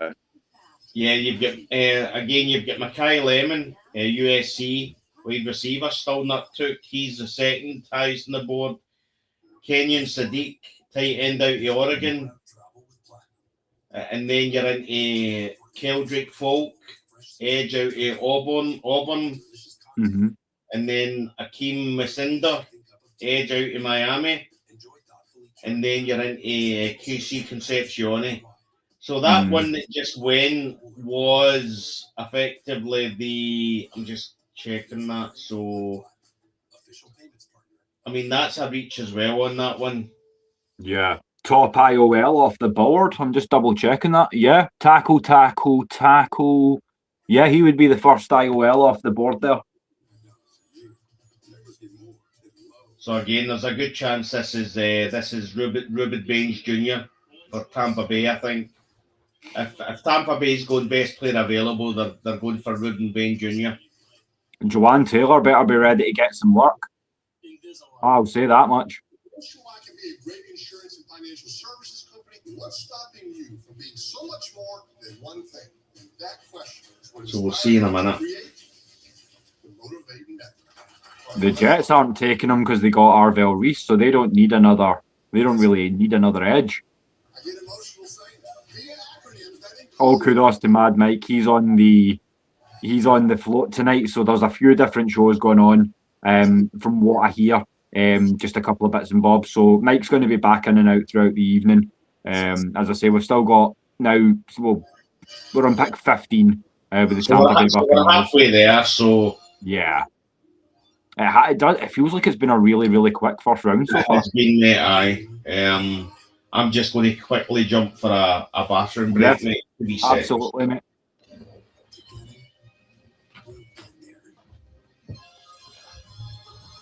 Oh, so that will come back on cam for just a little while the boys are away. So, yeah, as I say, if there's anyone down in the chat who's watching who does want to jump on and join us, then as I say, just let us know. We can drop the link. But I know it's food time as well, so I'm going to grab a little nibble myself pretty soon. Just going to fuel up for the second half because it's rolling on. It's coming on 20 to 3 now in the morning. I'm still bright-eyed and bushy-tailed, at least for now. I've got some caffeine on the go, so you know a promise is a promise. So we'll be here until the death tonight, and then we'll be back tomorrow in some way, shape, or form to do it all again as well. Congratulations on your first Super Bowl.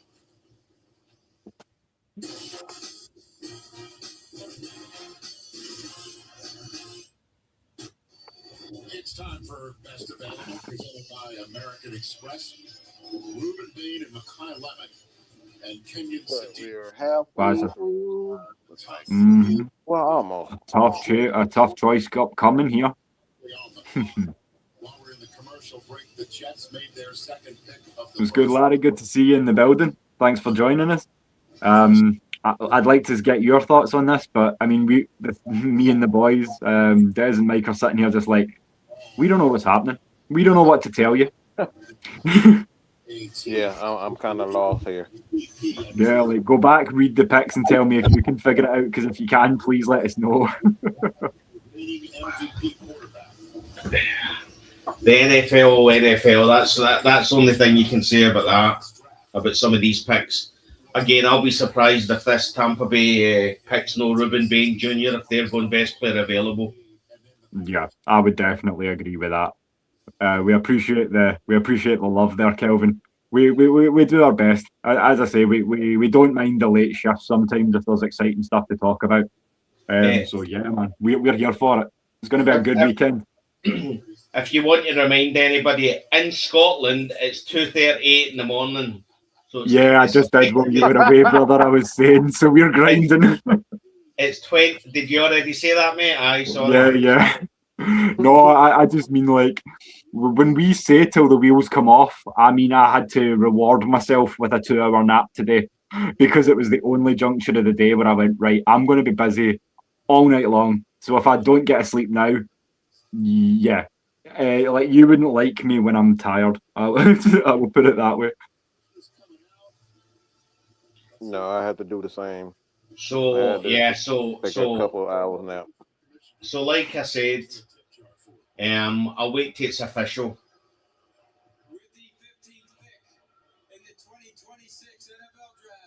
Oh wow! Yeah, that's right. So There you go, guys. Ruben Bain Jr., Edge, Miami, who's just been drafted at number 15 to the Tampa Bay Buccaneers. Looking forward to the fights on the edge of that line. That's going to be fun. Next time we play Tampa Bay. Again, now they know what it feels like to have somebody like Jalen Walker drop to them, because getting him at number 15 is effectively I mean, talk about some of the reaches. That's a drop. That's a big drop for him. I mean, it could be premature because we're only halfway, but that could well be steal of the night, guys.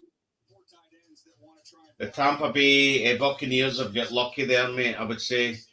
Yeah. There's that. That's the reason why he's dropped. He's got really short arms. Ah, okay. 30.77. So it's literally just under 31 inches. So that's why. But again, yeah. He's going to have to learn to drive from underneath because he's going against some big tackles when he comes up to the pros. I'm sure he knows this, obviously. He's no stranger to big ball playing at Miami. So, but yeah, that's a great pickup. Borderline steal, as you say. I had him going at around about 3 to 5. Right around that mix. So this is a big slide. Yeah, I think some of the players are just happy they're going to nice weather. You know what I mean? You get picked. Yeah. You get picked for the Giants or the Cleveland Browns. You think to yourself, I better pack my cold gear. Right. I feel like that's why NFL Europe never kind of had a draft. Could you picture like you're coming out of like USC or Arizona State or something, and it goes like the Scottish Claymore select? Oh, Jesus Christ! Get my parka. Hi. Yeah. So best player available now is Mekhi Lemon. He'll not be there long. I don't think. Just trying to look at who's coming up. Jets, Lions, Vikings. Okay, the Jets are up. All right. This is the one they got from the Colts.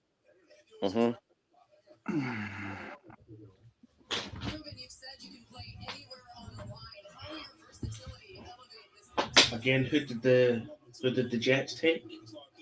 I don't think it's official yet. I'm just going to see I've who got they a did. horrible feeling that Lemon's going to fall to the Panthers. Can you picture Tet McMillan and Mekhi Lemon on the same offense?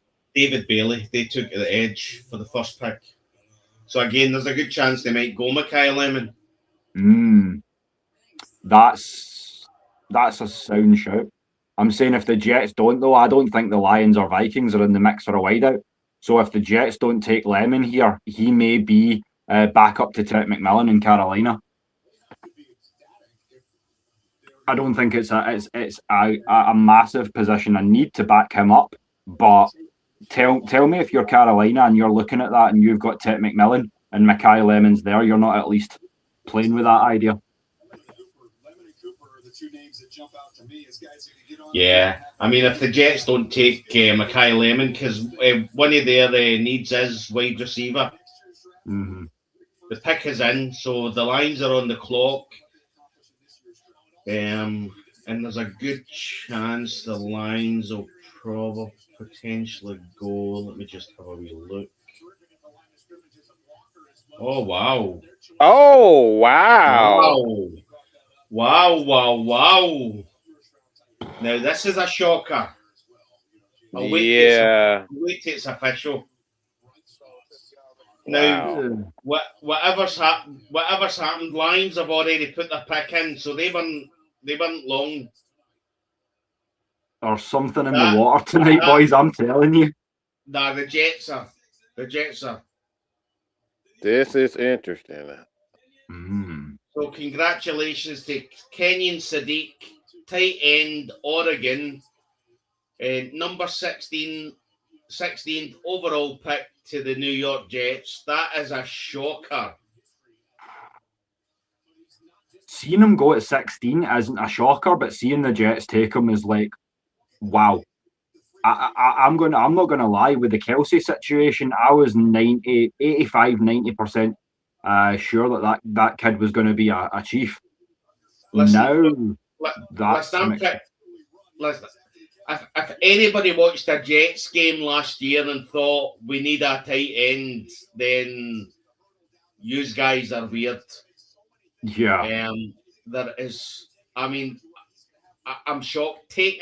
All the needs that they've got, and they take a tight end. That's shocking. I mean, that's a shocker. I mean, he's a good player, and it's the right position for him, probably. But I mean, the Jets drafting a tight end. That's borderline criminal. As good as Sadiq is, like it's pretty insane. And to be honest, see, as soon as that pick went in, the Lions put in the pick straight away. It literally went. That was it. So I'm just wondering what they're going for. So let me see who's probably the best player. You said it, Kelvin. Complete head scratcher. But yeah, it is the Jets. So, I mean, the Lions don't need a wide receiver. That's not one of their needs. So there's a potential chance this could be edge, which would be Keldrick Falk or Akeem Mesidor. I could see Mesidor. He works in Detroit for me. But again, just need to watch and see. But their pick went in straight away. So their pick's in. The Vikings are now on the clock. Their needs are defensive line, O-line, safety, wide receiver, and cornerback. So if the Lions don't take Mekhi Lemon, there's a good chance that the Vikings do. I don't mind. Keep him out of the South. That's a dangerous receiver. And to be honest, we don't need that headache. We definitely don't need that. To be honest, I think the Panthers do take a wide receiver. So, there's a chance if they don't. So KC Concepcion, if Mekhi Lemon goes to the Lions or the Vikings, there's a chance that KC Concepcion goes to the Panthers. Yeah, I could see that actually. You forget how deep this wide receiver class is, like really, really, really deep. The Vikings also need a QB as well, apparently. I don't think so much now that they got, they just got, what do you call him? The kid from Arizona to back up JJ. I'll tell you what, see if this is Carson Beck, I'm going to fall off this chair. I'm going to bed. I swear if this is Carson Beck, I'm just calling it. I'm going like, right, gentlemen, it's been real peace. No way this is Carson Beck. No freaking way. Like, if you want to hear Mike's voice go up a couple of octaves, watch the Carson Beck pick come in and I'll just leave Mike to go. Oh, wow. Okay. This is interesting. The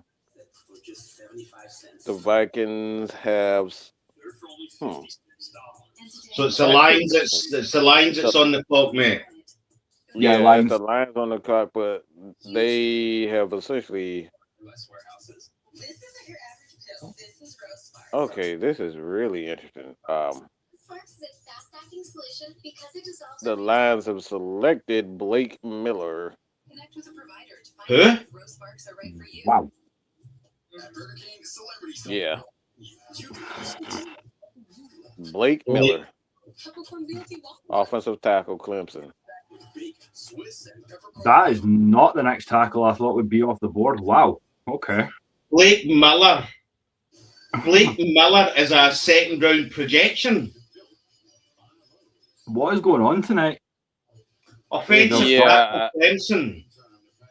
Yeah, so it says the Lions have selected Jordan Schultz with the 17th pick. The Lions have selected Clemson tackle Blake Miller. Yeah, that's I have no idea what's going on. Maybe it's a good thing that we probably don't have a pick in this first round. Yeah, I know the way things are going. Like, did we mix up days? Did they pre-record and put day 2 on before day 1 or something? Guys, I'm looking at the projection and the rankings, and I can tell you now. There's 1, 2, 3. I think the Vikings pick is in as well. There's 3 offensive tackles ahead of Blake Miller.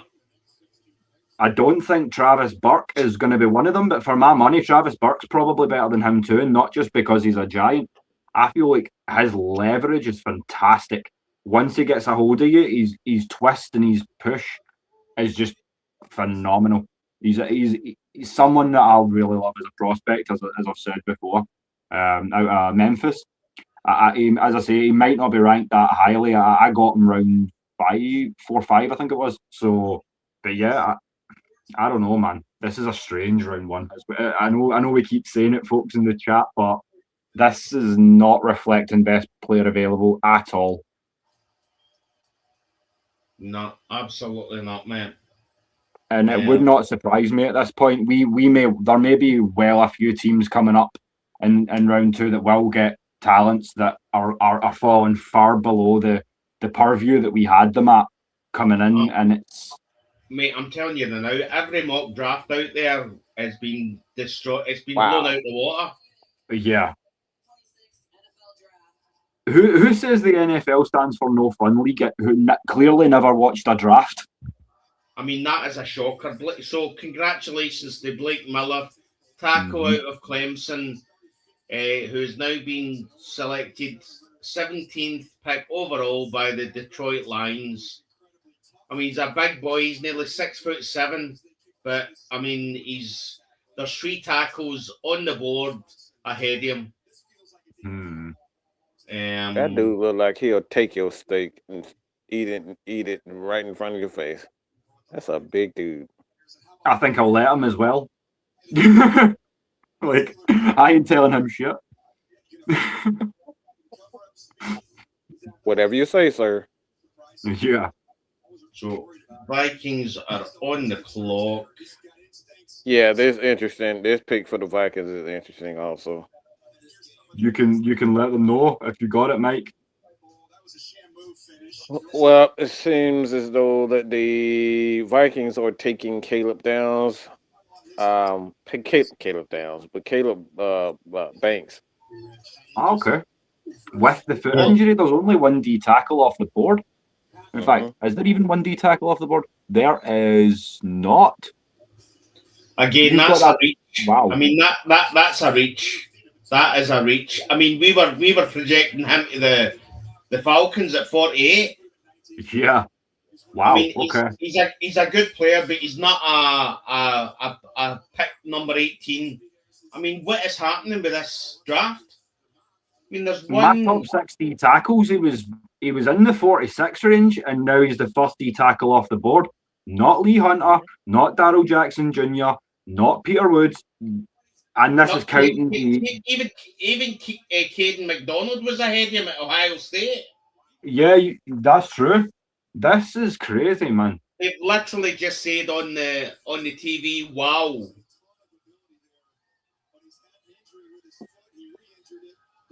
So, in our show earlier on, I said there was a good chance we could get Caleb Banks because of the foot injury, which would possibly mean that he would drop down the draft. Yeah. And that's not the case. So, I mean, my head hurts. I mean, that's This NFL is just all over the place. We're not even talking about the late night now. I think you're going to just need to sleep to recover from some of these picks. Like, it's bad. I think we're going to have to treat this one like a pillow and sleep on it, guys. Well, the Panthers pick is in also. That's going to be a wide receiver. That's a wide receiver. I got a bad feeling. Guys, it's been strange, but no. They have selected offensive tackle Monroe Freeling. Jeez. Oh, okay. Monroe Freeling. I'm going to say it's not a bad idea to keep Caleb up. He's trending in the right direction. He's doing all the right things. So again, I'm sorry to lose him. Again, that's not. Yeah. Yeah, I'm all right with it. I'm all right with that pick. I don't think that's a bad pick. Yeah. It's not, again, the Eagles have traded up also. They traded up to the 20th pick. Right. Was that the Philadelphia Eagles? Yes. Wow. Okay. So let me have a look at their needs. Philadelphia Eagles. Yeah, it's a safe choice, as you say. So this could be Mackay Lemon, because one of their needs is wide receiver. I could see it. I'm now at a point where I'm starting to think about Steelers. The Steelers come after the edge, and one of their, if Carson Beck's potentially going to go anywhere, it could be to the Steelers. Maybe so. They do need to solve this Aaron Rodgers situation. But whatever you say, Aaron Rodgers is in his 40s now. He's not going to be there all. I mean, they need to. Yeah. They need to shore up the future. Mm-hmm. Like, definitely. I think. And again, Carolina's pick, if that isn't down to the fact that the Falcons had 55 sacks last year, I don't know what it is. Yeah. They know exactly what they're doing with that pick, and it's solid. Like, there's not a lot of bad things I can say about that kid. From what I've seen about his tape from UGA, yeah, he's gonna be a solid pro.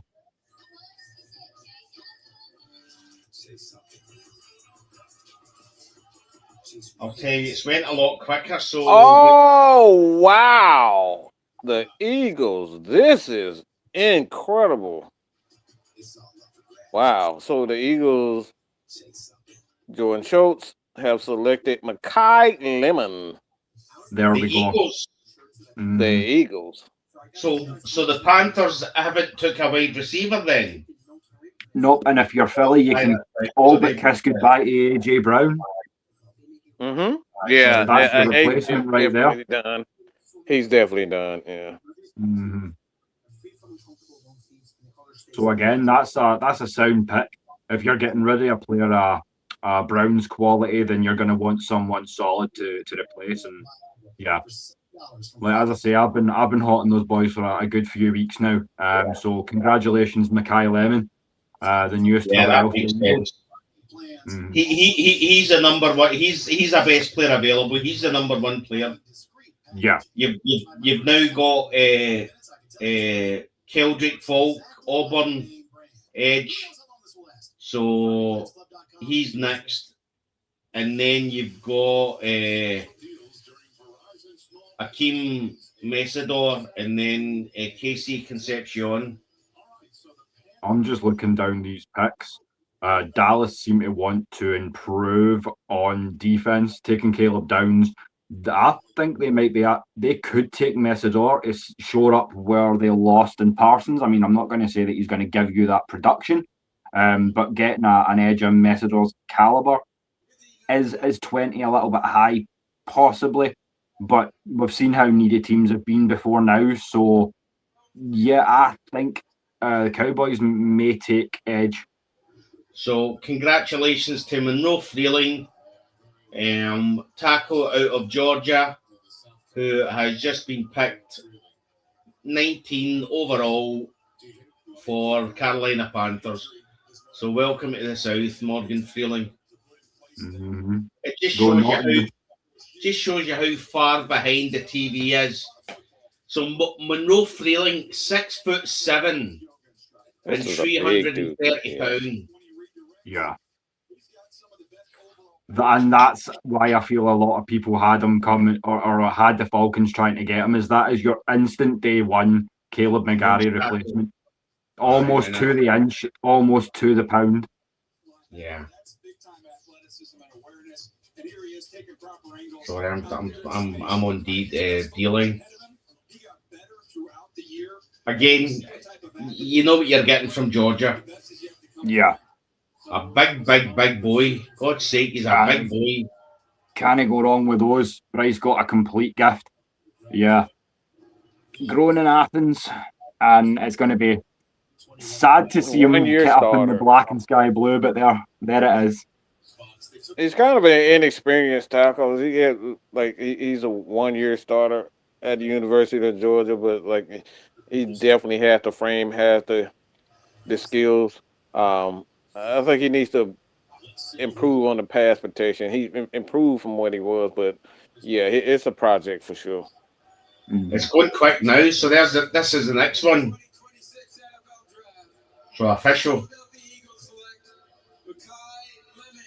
Yep, Makai Lemon. Congratulations to Makai Lemon, wide receiver out of USC, picked number 20 overall by the Philadelphia Eagles. Congratulations, Makai. That is a real nice pick. I like me some Makai Lemon. That's a drop. Effectively, he's under 6 foot, but he's a good yards after catch guy. He's a good guy. Yeah. And this is why we said this a couple of days ago. I feel like this is why Peter Woods is going to fall. When you read sub 300 pounds at D tackle, you get a very similar vibe around the league as reading sub 6 foot at receiver or DB. Your stock instantly takes a hit in the eyes of some front offices. But as you say, yak is incredibly important. And that was why I was talking about guys like Lemon and Branch and things like that, who aren't the biggest, but their big playability more than makes up for that few inches that they need in some people's eyes. So just to give you an idea, so that trade that the Philadelphia Eagles done with the Dallas Cowboys, the Philadelphia Eagles move up to the 20th overall pick and also get a 218th overall pick in the 7th round. The Dallas disappeared. Dallas Cowboys get the number 23. 23 and 117th and 120th overall pick. That's not bad. So I'm just trying to see. You can tell he's emotional too. We've seen the receivers be a little emotional tonight. And that toughness element is a big part of what you just trying to see if I guarantee he should have been the first receiver picked. He is a competitive dude, and he looks like he's ready. So effectively, if Carson Beck has got any fingers, he's got them crossed now to see whether the Steelers are going to pick him. Yeah. That's going to be interesting. Like I said, I expect, I don't know. At some point, the Steelers have to get a future quarterback, whatever they're doing with Aaron Rodgers. Aaron Rodgers is in his 40s. He's not going to be there for the next 10 years. Yeah. I'm seeing it too, Kelvin. Kelvin's saying that Dallas has got a plan here. I think you may be right. That's a lot of mixing and matching and trading up, trading down. As you see, moved from 12 up to 11 to take downs. Now they're moving and shaking a little bit again. So, yeah, I think Dallas has got something in mind. But again, the benefit is that the draft literally we're now at a point where all the best have went. Well, there's still a few good players still available, but the rest it's just this much of the much. Same. Literally, it's a deep draft. What I would say is that a lot of the talk was around teams trying to draft away, draft down, and get more picks for next year because it's an even deeper draft next year. So, but we've not seen any of that. We've not seen that. No. Yeah, and I think the Atlanta Falcons have 11 picks in 27. So it's a good. Also, just a little bit of an update on the Lions from what we're hearing is that they are moving Sewell to left tackle, and that's the reason why they went after Blake Miller. They're moving. He's going to be playing right tackle for the Lions. So that's the thought process with that pick. Right. So the Steelers pick is in. Makes sense, though. I mean, Penny Sewell is one of those athletes. I don't think it matters where you put him in the offensive line. He's going to roll. I don't know what it is, but I've just got an issue with the Pittsburgh Steelers. I'm just not a big fan at all. I don't think they'll ever enter the conversation with the guys in the South and, of course, the Patriots, because I have a singular hate for that team in Foxborough. And not just because of the Goat Man either. I can't bring myself to give them any love or credibility. It pains me to do so.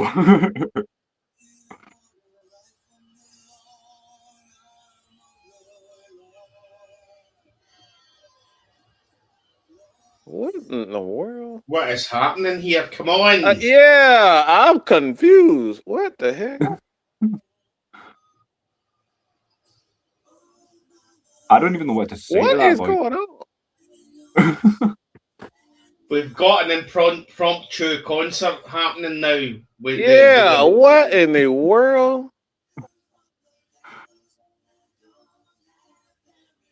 I am so confused now. You Americans and your halftime concerts. I thought we'd covered this at the start of the show. I want nothing to do with this. Look, I got Scottish ancestry. I have German ancestry. I'm not claiming America right now for this. Nah, you made the right choice. You're on here with the Eurobirds. You'll be just fine, brother.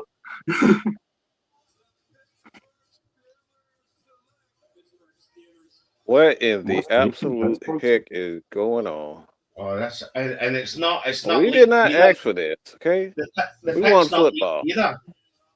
Yeah, Chuck E. Cheese hour in the middle there. Wow. I'm gonna grab a quick bathroom break, you guys. I'll be right back. Mm-hmm.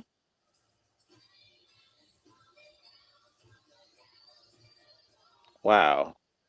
This is, I mean, it's literally, we're literally just watching a video on the screen of historic Pittsburgh Steelers stuff, and we've got half their team. Wow. Aye. God, I hate this team. What in the world? Wow. I'm not a big fan of the team at all.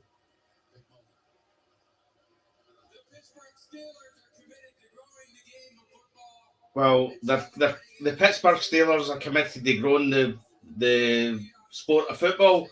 Well, after watching this, you're never going to watch another football game in your life. This is horrendous.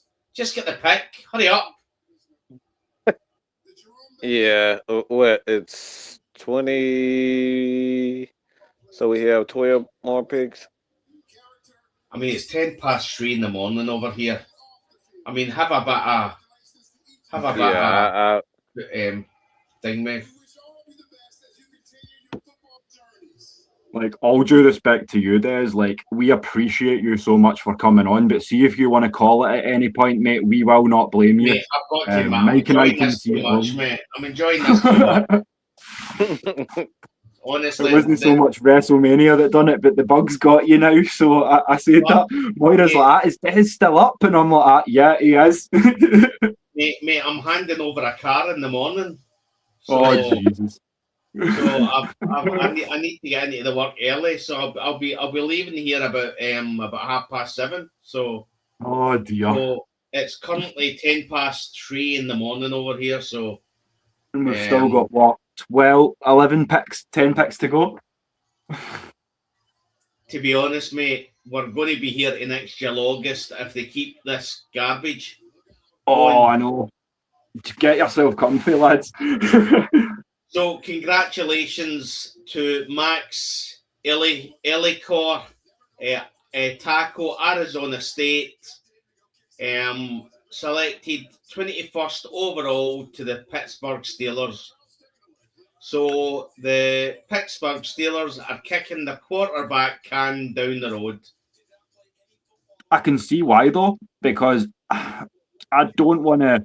Maybe you guys disagree, and you're welcome to, but I think he was possibly my number. Let me look at these tackles again. Yeah, I had him number 2 behind Marigoa. So yeah, I think that's a very decent pickup.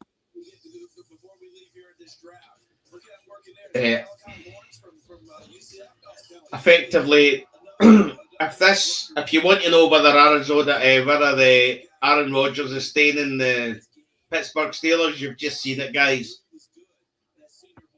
That's a protected quarterback, as in effectively that's protect aging quarterback. Mm-hmm. If I'm Aaron Rodgers, I ain't mad at that at all, because Max Iheanacho is another huge but quick tackle. Yeah, that's gonna be a good pairing for so long as it lasts. I think Aaron Rodgers will be chuffed with that one.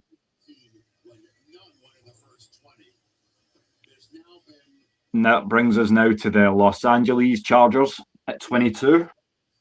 And the pick is in. They're coming in thick and fast now, boys. Yeah. Again, there's a good chance this could be Keldrick Falk, because the Chargers are in need of an edge, and he's effectively the best player available. Yeah, I could see it for sure. Maybe Mesidor again. He's in that mix.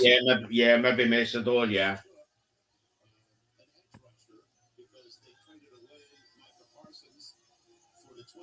Maybe IOL as well. That's a fine point, because their tackles, for as good as they were on paper, have played like diabolically on turf. I mean, I would say, wow. Yeah, this is an interesting.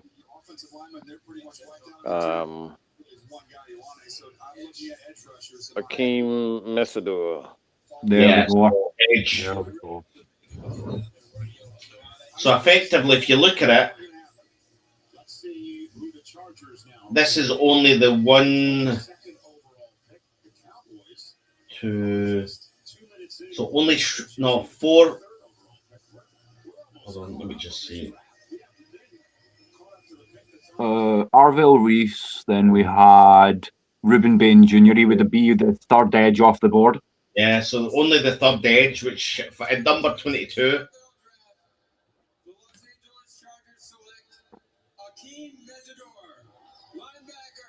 So congratulations, Akeem Mesidor, edge out of Miami, selected number 22 overall to the LA Chargers. Congratulations, Akeem. That's a great. They always have solid drafts. Like, that's one thing about the Chargers. They always have solid drafts. Mm-hmm. It makes me think now the Cowboys might go edge, as we were saying, and it'll be the other guy that the Chargers didn't select. I could see Cowboys going edge, doubling down on that defense.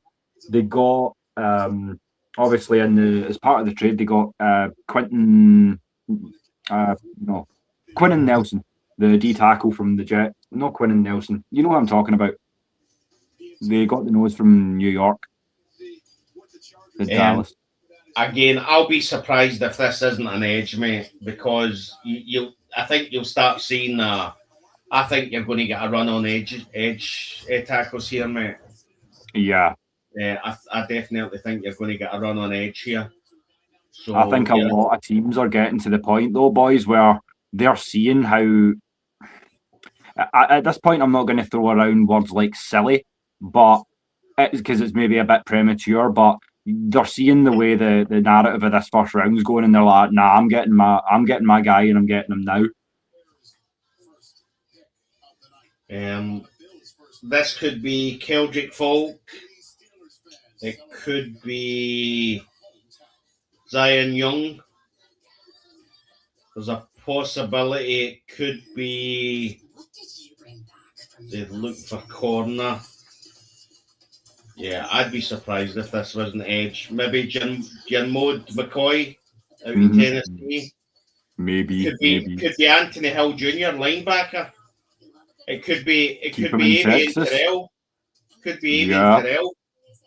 Mm-hmm. So they're thinking about it because they're sitting at 3 minutes 30 seconds still. And that's a good point. Like, as I say, that's why we were thinking offensive line, maybe IOL or something of that nature, because of the fact that they're having so much problems with Justin Herbert getting sacked. But I feel like what they feel in themselves is they have the ability to develop those two guys, Joe Alt and the lad opposite him. I don't want to. I've been wrong before on this one, but I think the tackles are okay. But you need to double down on making sure they're A, good to go, and B, they know the scheme, because they were turnstiles this season gone. And players that were on paper far too good to call turnstiles, but as I say, you can only be as good as your last game. Also turkey, but only one is gently cooked to give your dog the nutrients they need without the ultra-processed. Yeah, I'm right there with you as well. Maybe 5-6 reaches so far, and only one true steal for me, and that was, as we say, back at 15 with Tampa Bay getting Ruben Bain. Possibly Mekhi Lemon to the Eagles as well. That was a great value pick as well. Yeah, you got the replacement for AJ Brown, essentially. So, and a terrific player. You can put him all over the field. You can move him all around, and he's a terrific athlete to go along with the with Hurts and Barkley. Yeah, don't sleep on Philly for this year for a playoff run. Wow, that's going to be interesting to see. So pick is in for Dallas. We're now on to the Browns. So again, if you're Carson Beck, you're just wondering whether there's a potential that the Browns draft you as a quarterback, which would be hilarious. Like, yeah, surely they're not going for a 53-man squad purely made of quarterbacks, like some Madden experiment. I mean, really, apart from the Browns, I don't see where there's going to be a quarterback selected.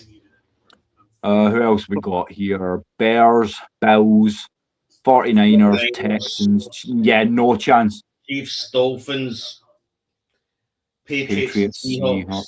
Yeah, no chance. I don't see a QB going now, unless the Browns take them. Yeah. Because even the Bears, Caleb Williams is not the worst option in the world. He's really not.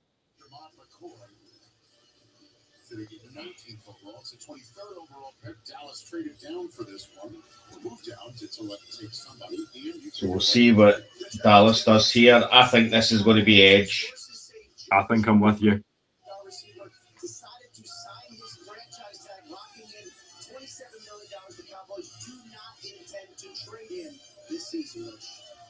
And again, Josh Pickens signed the franchise tag. Yep. I don't know if I want to pay a guy with that level of social media presence $27 million though. But it's Dallas. You know how that cookie crumbles. Right. So this is a weird one, to be honest, guys. That's a good one. Yeah. Malachi Lawrence. Wow. Okay. This is this is a reach. This is a big reach, guys. So congratulations to Malachi Lawrence, edge out of UCF. Picked number 23rd overall for the Dallas Cowboys. And another reach. And I'm just going to go down the board to see if I can actually find them. So effectively, he's projected second round. This conversation that I have with my mum tomorrow is going to be fun. So effectively, they've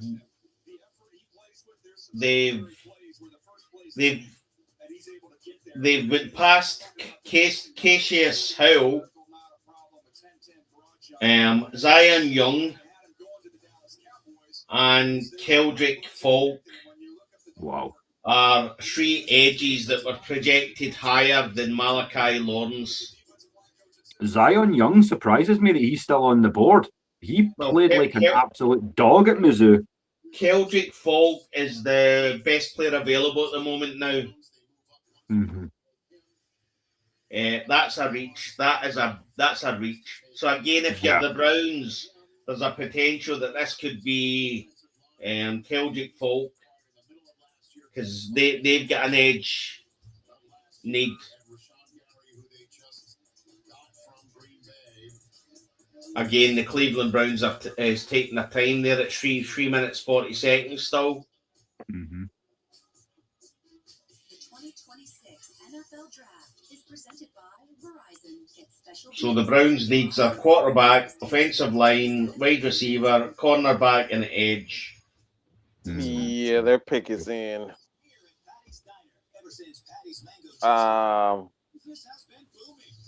What did I say about an edge rush? So you've got a keep Messidor, you've got Lawrence.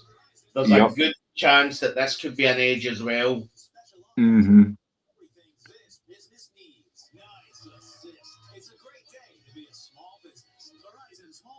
It's not the runs. Like, the runs have been predictable. We called a run on edge. We called a run on tackle. But it's who's going where. It just doesn't add up. No, it doesn't. It doesn't. Oh.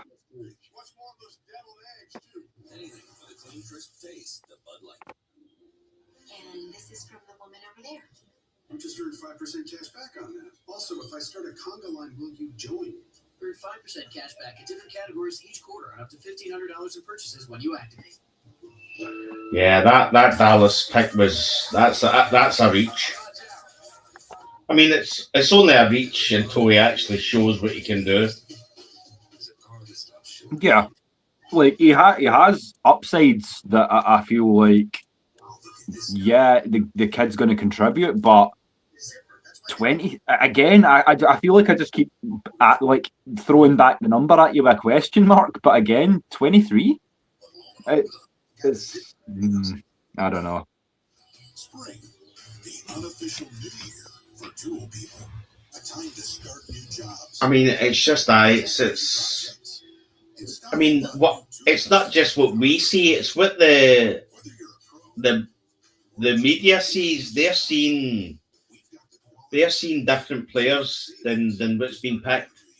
Yeah, another great point for Kelvin. Wide receiver is on the board because Shedeur does need some weapons.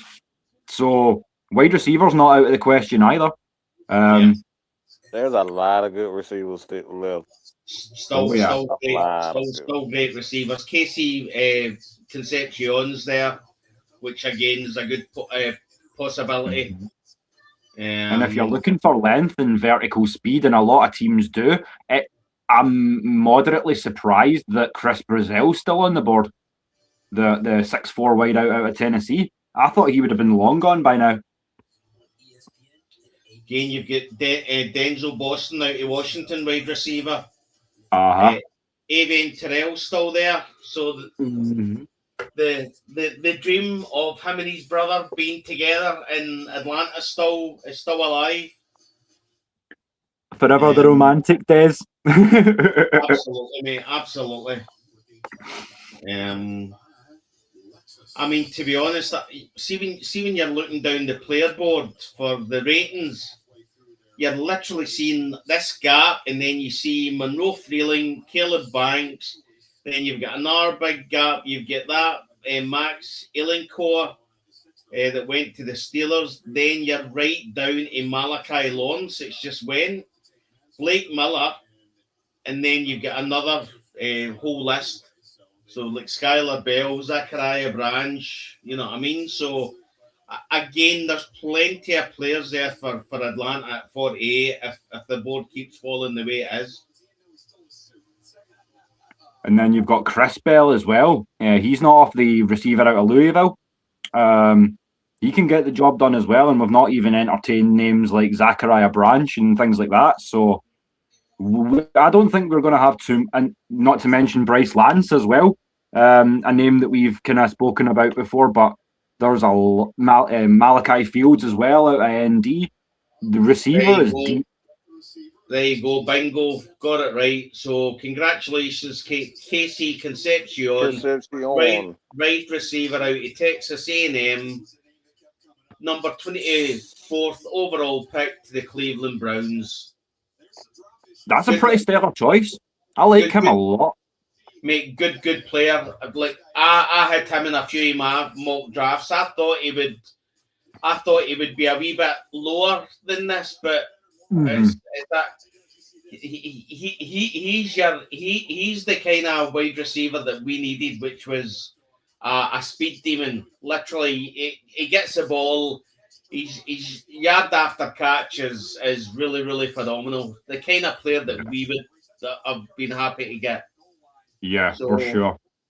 And what surprised me as well was, like, we put so much pressure on ourselves earlier on this evening, Des, to present those mock drafts. And within about 8 to 10 picks, it was like, tear them all up. They mean nothing. I think every time I look at Daniel Jeremiah, it looks as if he's got a mark on his head because he's hit his head against the wall. What is the point? You know what I mean? Like, that's what I've said to the guys who've kind of thought about joining the panels is, like, one thing you need to get used to being as a sportscaster and when you're talking about these Falcons especially, you need to get used to being wrong. It's going to happen a lot. Yeah.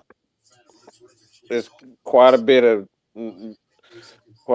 time I've been wrong about things, but it's about, just coming out and admitting. Yeah. Again, I've learned how to stay away from being wrong. I can tell you that. Again, Bears are on the clock. They're letting it, so the pick is in. I've got to admit, I mean, if you're let me just see, if you're Celtic folk, you're wondering what's happening.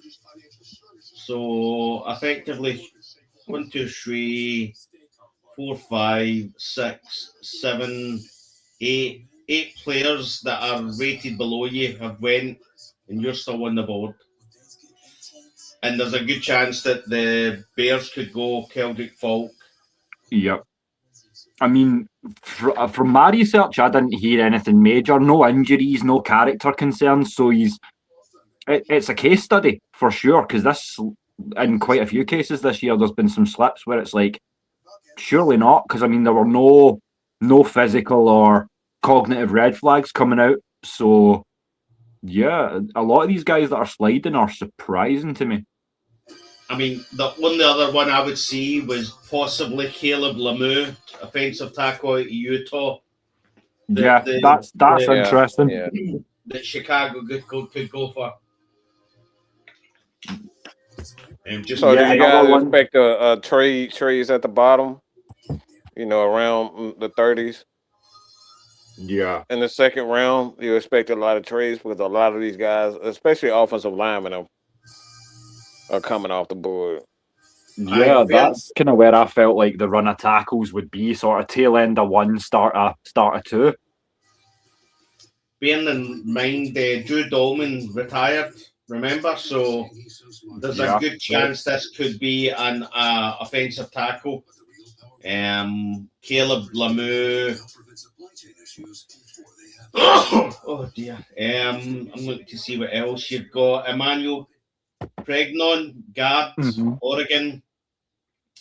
It's far too early for Slaughter, who would be my best centre. So I don't think they're going for a pure centre. I think they're going for a guard that they can kick in, or maybe a flexible tackle. Again, I think this will be. Oh dear, Caleb Lemieux. I think this could be Caleb Lemieux. Let me see. Yeah, that would be a solid pick. But again, you've got the edge sitting there as well, and Keldrick Falk.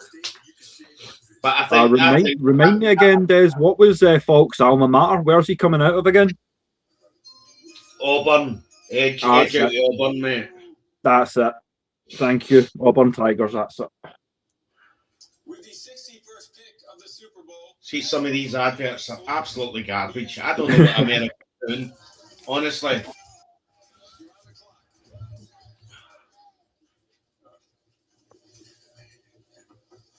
Hey, congratulations on your first Super Bowl. Crazy. Let's face it, though, there has been a few trades already. So if we can find some partners, Ian's going to be off to the races tomorrow. Or I mean, to be honest, essentially. It's been really, really all over the place with some of these picks, I got to say. Yeah.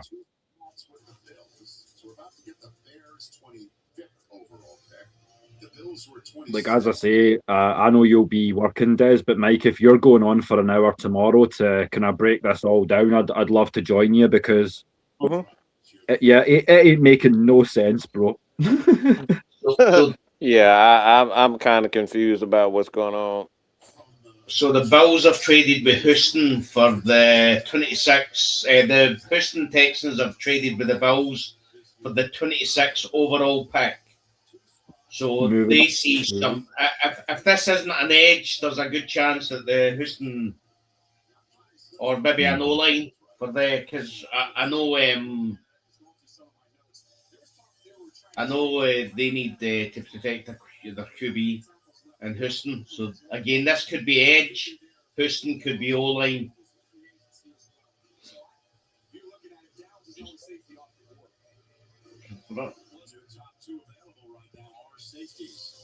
Oh Wow. So, Now that's an unusual. That's a shocker. That one. Wow, safety. Yes. I don't know about this one. I don't know who this is. So congratulations to Dylan Steeneman out of Oregon, safety, picked number 25 overall to Chicago Bears. Again, diplomatically speaking, he's a player. I mean, I just don't know about safety for the Bears round one. Again, it's no. That guy loves himself. That guy was chocolate. He'd eat himself.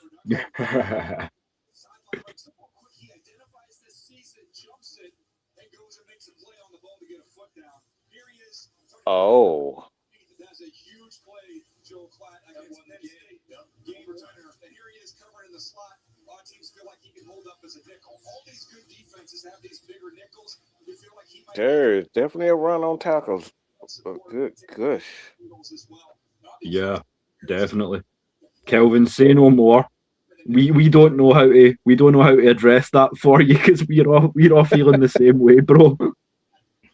Yeah, I'm kind of confused about what's going on now.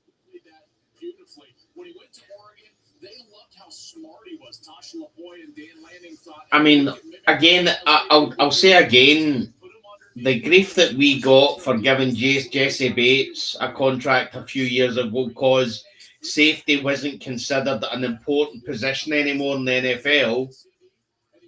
And then effectively, we had two safeties going in the top 25 picks. Yeah. And a bit of a confession I have to make, because it was not something we were really entertaining. Outside of Caleb Downs, I've not really done a lot of research on this safety class. No. No.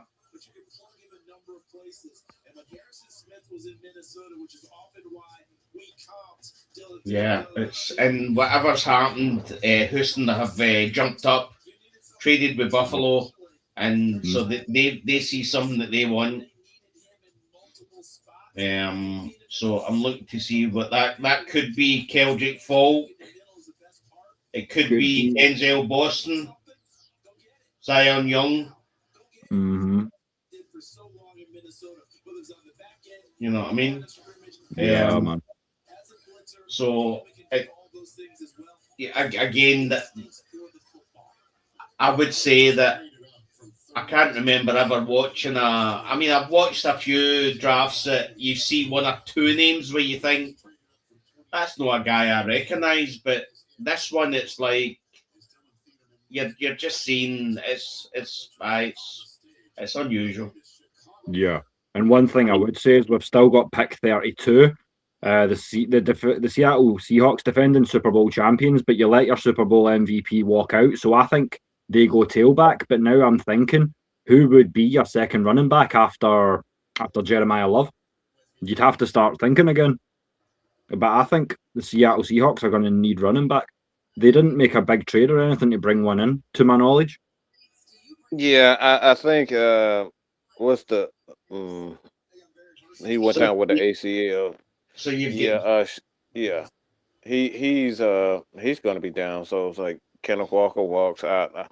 I think you have to go think about their running back position at some point. Yeah. Otherwise, it's going to be extremely tough to go back to back. I doubted their ability to do so anyway, but especially we know Clint Kubiak and obviously no K9.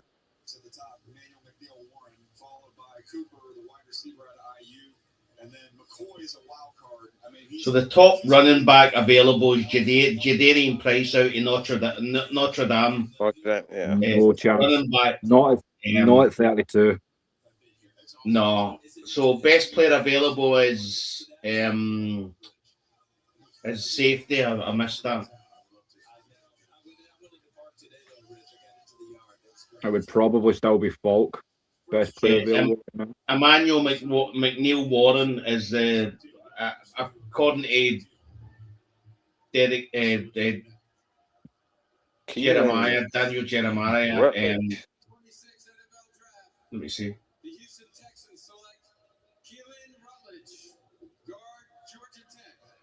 Wow. Okay. Well, congratulations, Keelan Rutledge, guard out of Georgia Tech, picked 26 overall by the Houston Texans.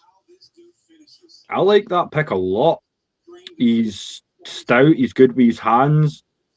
Again, I question value at this point in the draft, but their offensive line had to get better too. Obviously, keeps CJ Stroud moving. So, is it a sexy pick? Certainly not, but I can understand it. These are all finishes. You want to set a tone with your offensive line? This guy is going to be very popular with his running back. Again, you've got Emmanuel Pregnon out of Oregon that was a guard that was rated higher than him. So So there's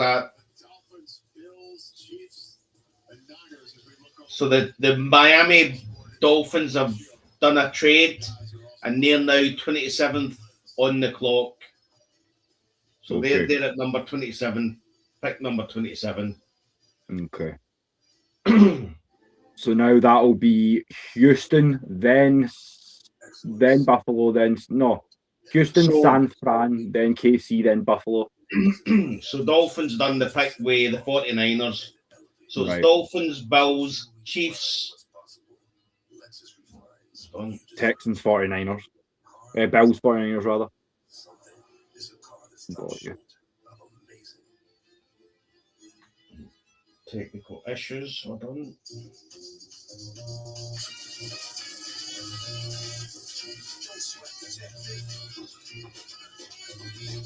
Yeah, Dolphin, Bills, Chiefs, 49ers, Patriots, and Seahawks, and then my bed. Yeah, sounds like a plan, mate. To be honest, mate, if I was doing a trade, I'd have traded up to the middle, probably to pick number 13 for my bed. Yeah.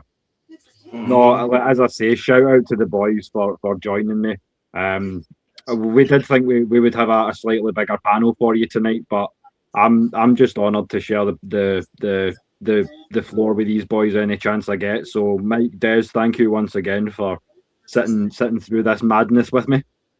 No problem, man. Look, it's gonna be a hectic few days. What, 3 days, 4 days, including Sunday, undrafted free agency. So yeah, it's gonna be interesting. A long few days. Yeah, man.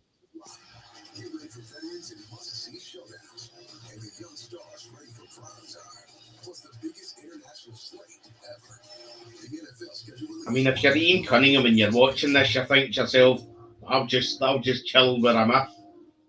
You know what I mean? I'll just chill back. I'll just let these guys do what they're doing, and I'll, because there's going to be plenty of players available for 48 now.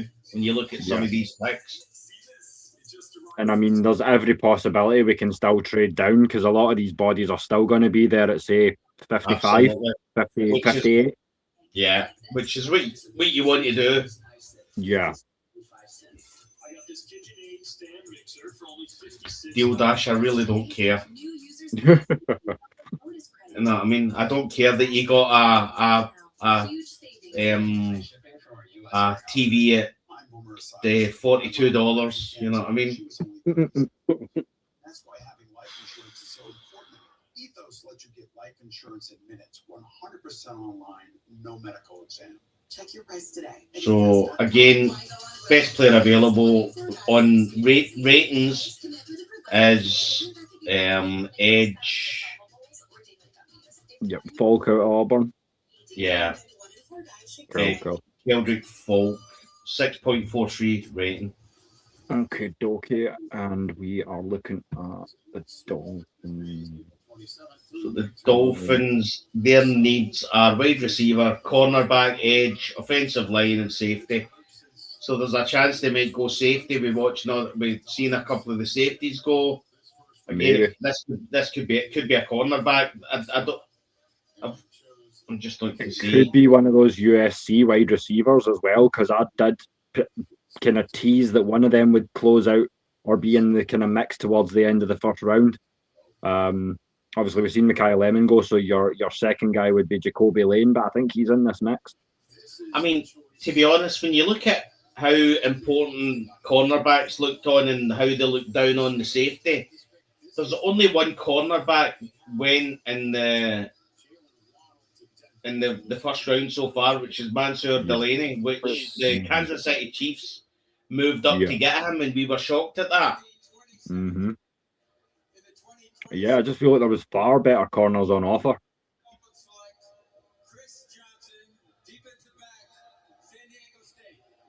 So congratulations, Chris Johnson. Now I was talking about cornerbacks. Chris Johnson, cornerback, San Diego State. The 27th overall pick for Miami Dolphins. So are we going to see a run now on cornerbacks and the Avion gone? But again, Chris Johnson. Add Chris Johnson below Avian Terrell. In fact, Jermod McCoy and Avian Terrell. Yep. And Colton Hood are all rated higher than Chris Johnson. Mm-hmm. I think the issue I would have with Chris Johnson is him being at San Diego State. Yeah, being that small school guy. Oh, there's Kyle Smith, the former former assistant general manager in Miami. But it's strange seeing him in Miami.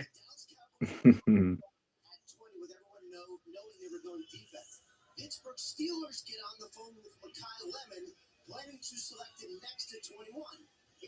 So there's a trade. Oh, so the Patriots Patriots, Kansas City, and San Francisco. Wow. So for 19 picks, he's on his phone just trying to pass the time. So the Patriots have With the Eagles, traded It's all about the Steelers. With the Steelers, the Eagles couldn't get hold of him. with the Bills, was it? That's what the Eagles are tweeting out right now. What happened to the Yeah. play line? Yeah. We got the call. I guess he could have got it back in the old days. So his phone's not right. Yeah. He's Yeah. just- So the he's looking down like, how many people are blowing me up from the Commonwealth here? Hey, can you And hold moving all on? right. That's So a that good pick. So I'm seeing that pick already. So do you want me to discuss it? Please do it, yeah, if you've got it. So congratulations to Caleb Lemieux, offensive tackle out of Utah, who has been picked number 28 overall to the New England Patriots. Again, I understand it. Got to keep your QB standing, but yeah, I don't know. Yeah, man. we know that from what we saw in the Super Bowl. We definitely need they definitely Yeah. need to do that. With that being said, I guess there's not every defense he's going to face is going to play as hard as that 25 Seahawks. That was Oh, a special no, no. unit. I mean, to be honest, that when was you actually, special. I mean, give the Patriots their due. When you look at every other team that they jumped in front of have got offensive line on their needs. Yeah. So effectively, they've jumped ahead. We'll see what they've gave up for it. But I think it's starting to see now that effectively the last few of the really good players are going. So they're starting to give away like lower round picks just to get up and get these guys. Which is what worries me now, because to tackle that question in the chat, it's going to be, it's at this point it's too tough to call, because there seems to be more teams investigating defensive backs. So, but we only 6 picks to go. I'm trying to think any of these teams need a corner. Chiefs obviously got Delaney. Dolphins, and I don't know, man. So yeah, the Chiefs have got a cornerback as a need. The Seahawks have got cornerback as a need. So yeah, there's a potential, but again, what I would say is with the run on O-line, there's a good chance that Lately, yeah. you start seeing the O-line guys going here. So they start dropping. I'd agree with that. Plus, the Chiefs, who are one of the teams that needed CB, they've already addressed that with Mansour Delane. Whether you agree with the pick or not, they feel like they addressed it. So the other thing as well is every team needs an edge. So again, there's a chance that the Chiefs might go edge here. They might go wide receiver. Mm-hmm. You know what I mean? So you're effectively looking at Chris Brazil. You've got Cassius Hill at edge. You've got Colton Hood. You've got Amari Cooper Jr. at wide receiver. You've got Denzel Washington at Boston. Elijah Surratt as well. McCoy. And you've got Keldrick Falk still sitting at edge. Mm-hmm. Oh, wow. Eesh. Peter Woods. Oh, wow. Okay. God, right. So I drafted him once at number 48. Mm-hmm. I mean, he's a good player, but that's a reach. That is a reach. That makes absolutely no sense to me. The way I schemed these defensive tackles, I had Woods and Banks below Darrell Jackson Jr. and certainly far below Kristen Miller and Lee Hunter. So this is crazy. So Caden McDonald's is rated higher than him, and he's not off the board. Yeah. You're right, man. Again, what I've seen tonight is that at no point is best player available getting dealt with. It's this is all needs. These teams are drafting for. Yeah. So it's going to be real. Yeah, I'm kind of confused about what's going on today. It's been Yeah, it's been all over the place. Yeah. I feel like we almost need some day two context, so some of this will start to fall into place a little bit more. Yeah. But yeah, it's like, as I say, it's been interesting, but it's been fun, and I'm looking forward to seeing some of the fan reactions tomorrow, because I won't be hanging around for too long to catch what you've got to say tonight, I'm afraid. No, I get it.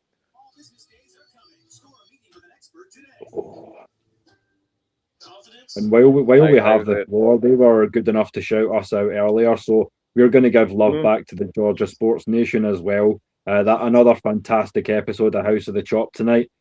So shout out to the guys over on GSN, because they're hitting the ball out of the park. So a lot of love there. So if you enjoy your Braves as much as your Falcons, then you know what to do. So shout out to the guys for another great show tonight.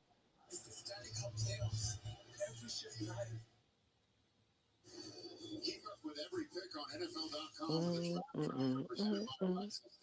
been a ton of trades in the last 20 minutes, including the Jets. What in the world is going on? It's a lot of trades. Yeah. The Jets are back into the first round, the 30th pick. So the Jets have just now moved up to number 30. Yeah. Gosh. Miss. I mean, the Jets need as many players that they can get, so I don't blame them. Yeah, you're gonna I knew we'd see a whole lot of wheeling and dealing, but correct me if I'm wrong. I felt like the wheeling and dealing would be more day two. I didn't see this level of trading tonight. I'm going to throw something out here. Is this Carson Beck for the Jets? Oh God, interesting. I don't know, man. That's fun. If you're, I'd love to see what they gave up, but if you're New York Jets, this potentially could be Carson Beck. I wouldn't put anything past the Jets, man. I really wouldn't. So congratulations to Peter Woods, defensive tackle, Clemson, pick number 29 overall to the Kansas City Chiefs. Congratulations, Peter. That's a great pickup. When you talk about it for the Chiefs, as we say, £298 reads deceptively, because that dude is a true one. That is a one technique guy all day because of his level of penetration. So the Chiefs got a good one there, just maybe a little bit earlier than what I suspected he would be off the board. I would agree. He was projected second round. Well, they projected him late first, early second, but yeah.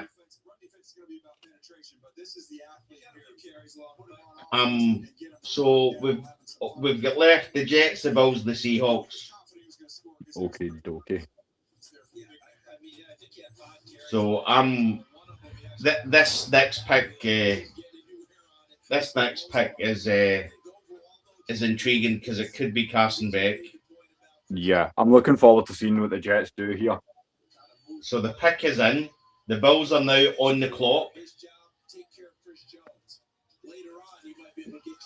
I don't think the Jets are moving up for a cornerback. So the quarterback, edge, they might be moving up for an edge, wide receiver, cornerback, and O-line. It really depends, because I'm looking back here. They've taken David Bailey. They took Kenyon Sadiq. Shocked us a little bit earlier on. So, yeah, a couple of positions in the mix here.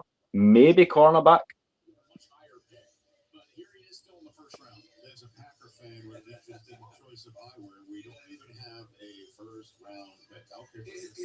I think the Jets would just answer that with yes. How many picks do you want? How many have you got? We'll take them all. So the pick is in. I mean, if you're moving back into the first round, you're giving up quite a bit of a draft capital. There's no doubt about it. Oh my God. Stinker. Was that worth it to get back? No. So congratulations to Omar Cooper Jr., wide receiver, Indiana, who has just been drafted 30th overall to the New York Jets. That's a nice pick. But you don't move up. Yeah. I mean, with the depth, mate, the wide receiver, you're going to give away draft the capital to move up. Looking at where the Jets picked earlier, I mean, they were, second? So I'm assuming they come up from like 34. I feel like Omar Cooper would have still been there. I'm just desperate to know what they gave up to do this, mate, because there's deep wide receivers. Yeah, again, we're all of a similar mind here. I think we're all just kind of sitting here at this point, like we need to sleep on this because a lot of them are reaches. We've had two steals, and then like I think we're into double digits with the misses here, or at least the 69 receptions for 937 yards, and they're trading up into the first round to pick you. Yeah, nah.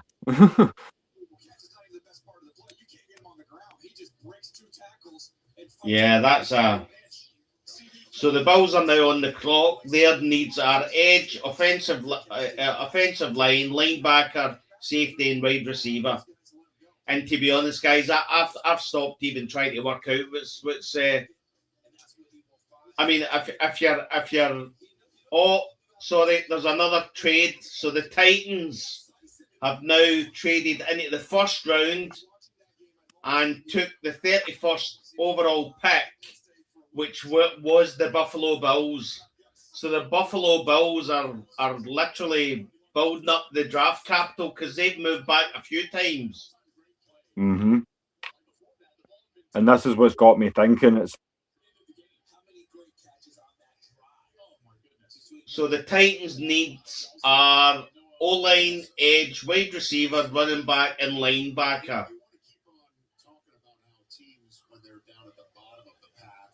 I mean, guys, see, to be honest, when you think about how this was classed as a top 20 best players, the amount of trades that have happened in the later stages of the first round are unbelievable.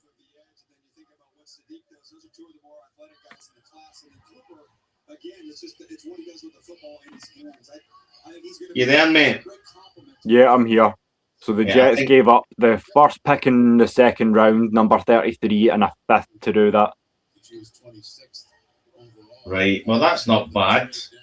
So the Yard's trying to yard us, but we're close enough to the end where we can ride it out, boys. So don't worry about this. I got you. We only get two picks to go.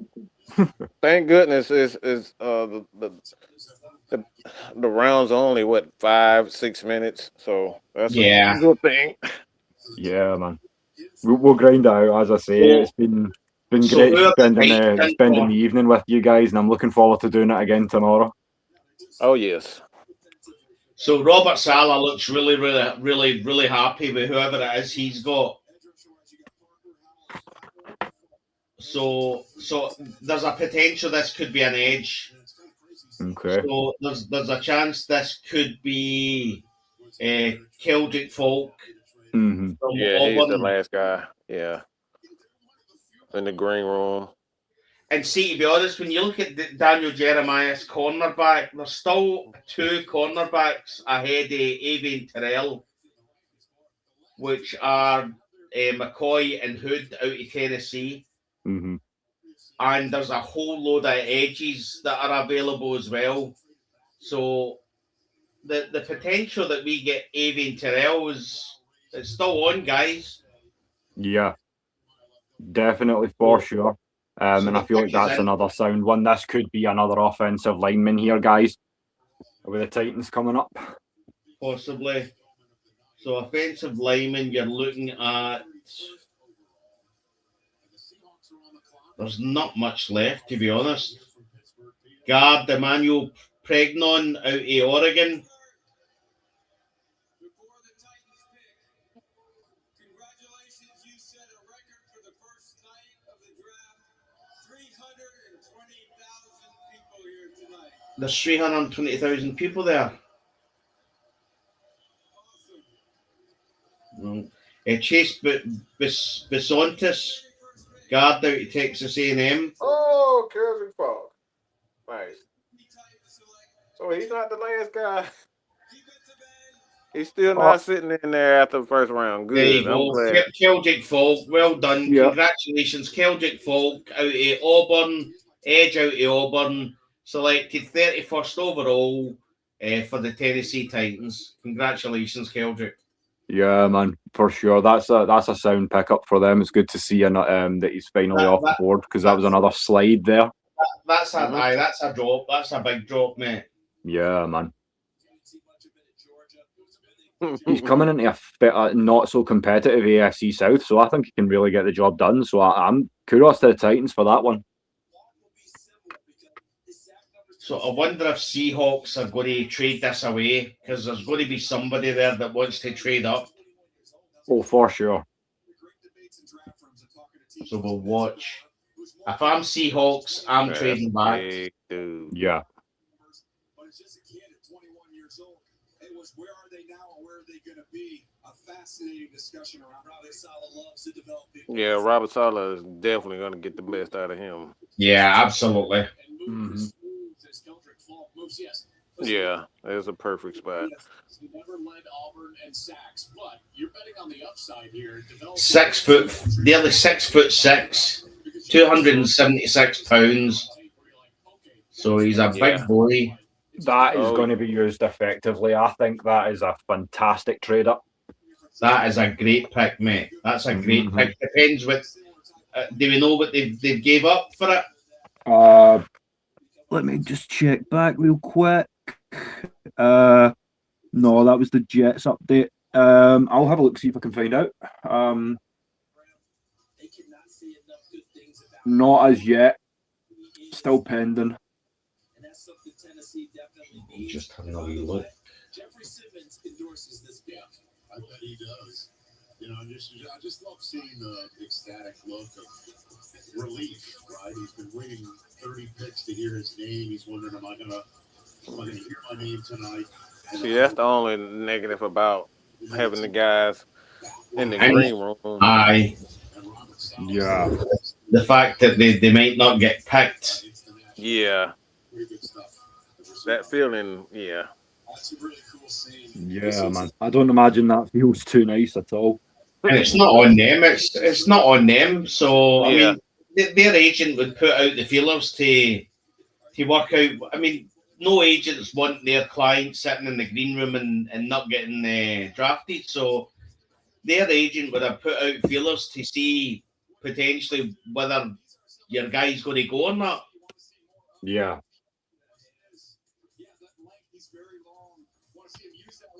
I mean, I've got to say, guys, look at this board. There's still a lot of talent there. Yeah, for sure. I mean, as we've said a few times tonight, for all the many experts that have done their mocks and had their opinions known, I don't think any one of all of us would have. But I don't know if we could have schemed this in our wildest dreams the way the first round's fallen. No, that's a lot more trades than I expected. I mean, just pick 30 alone. Jets via 49ers, via Dolphins, via Broncos. I know. They're all like that, mate. That's what I was going to say. I was going to keep track on a notepad file, and I reached a point where I'm like, nah, these trades are going to kill me. I ain't doing that.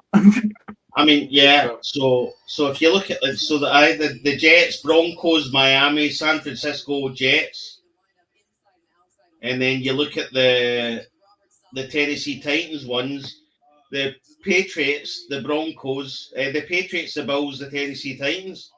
It's all over the place. Yeah, it's crazy. And Kelvin's saying that the final pick is in. So the Seattle Seahawks final pick of night one is in. The pictures we've seen tonight of this beautiful. That's not bad. 3 hours to do that. That is not bad at all. No.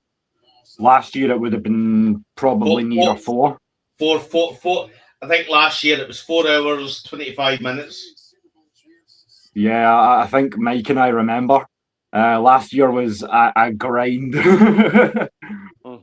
But as we always say, labour of love. You know how it is, boys. Well, I think last year was great because we got the 2 picks. You know what I mean? There was a bit of excitement for us. Yeah. I'm excited for tomorrow, though, because after the way some of these trades have fallen, I know how much talent's still there. Now, the Seahawks need one of the needs is cornerback, so there's a potential this could be AFN Terrell. Maybe. I hope not. I was back for it for my last time going, just because this is such a screaming need that sometimes it just fits, and this just seems to be the one for me right here. Because remember, Charbonnet is going to season, so you may not be ready to go. And the Super Bowl MVP, Kenneth Walker is gone. As we conclude round 1 of the 2026 NFL Draft, Leon is Roger. to continue recognizing our long-standing partnership with Make-A-Wish this World Wish Month. I'm thrilled to be joined by Dylan, a huge fan of the Super Bowl champion Seattle Seahawks. One day we'll be sitting at number 32. Can't wait. Oh, I cannot wait either, man. One You day. know what? Keep spreading the love, Mike, because you know what? I don't mind saying it in public. We all due respect to Alexandros and the guys in Germany. We are coming for that International Fan of the Year because Des and I want to come over and announce a pick one year. Absolutely, mate. Absolutely. That would be cool. I can tell you that much. Hell yeah. What's going on with the pizza?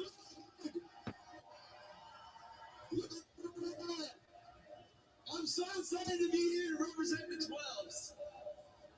Oh, and you're ready! Super Bowl! Yeah, I think he's excited. I think he's excited.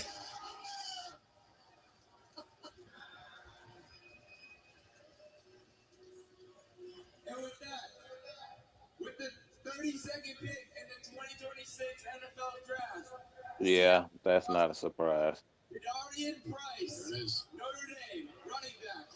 Oh, there we go. Well, Nothing back as we congratulations. thought. Yeah, congratulations, Jadarian Price, Notre Dame, running back, picked 32nd overall to the Seattle Seahawks. And pick night number 1 is over.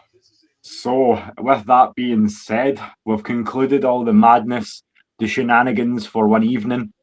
We will be back in whatever capacity we can manage and on whatever show will have us. You ain't seen nearly the last of us, but thank you and much love to Kelvin for joining us for the whole evening.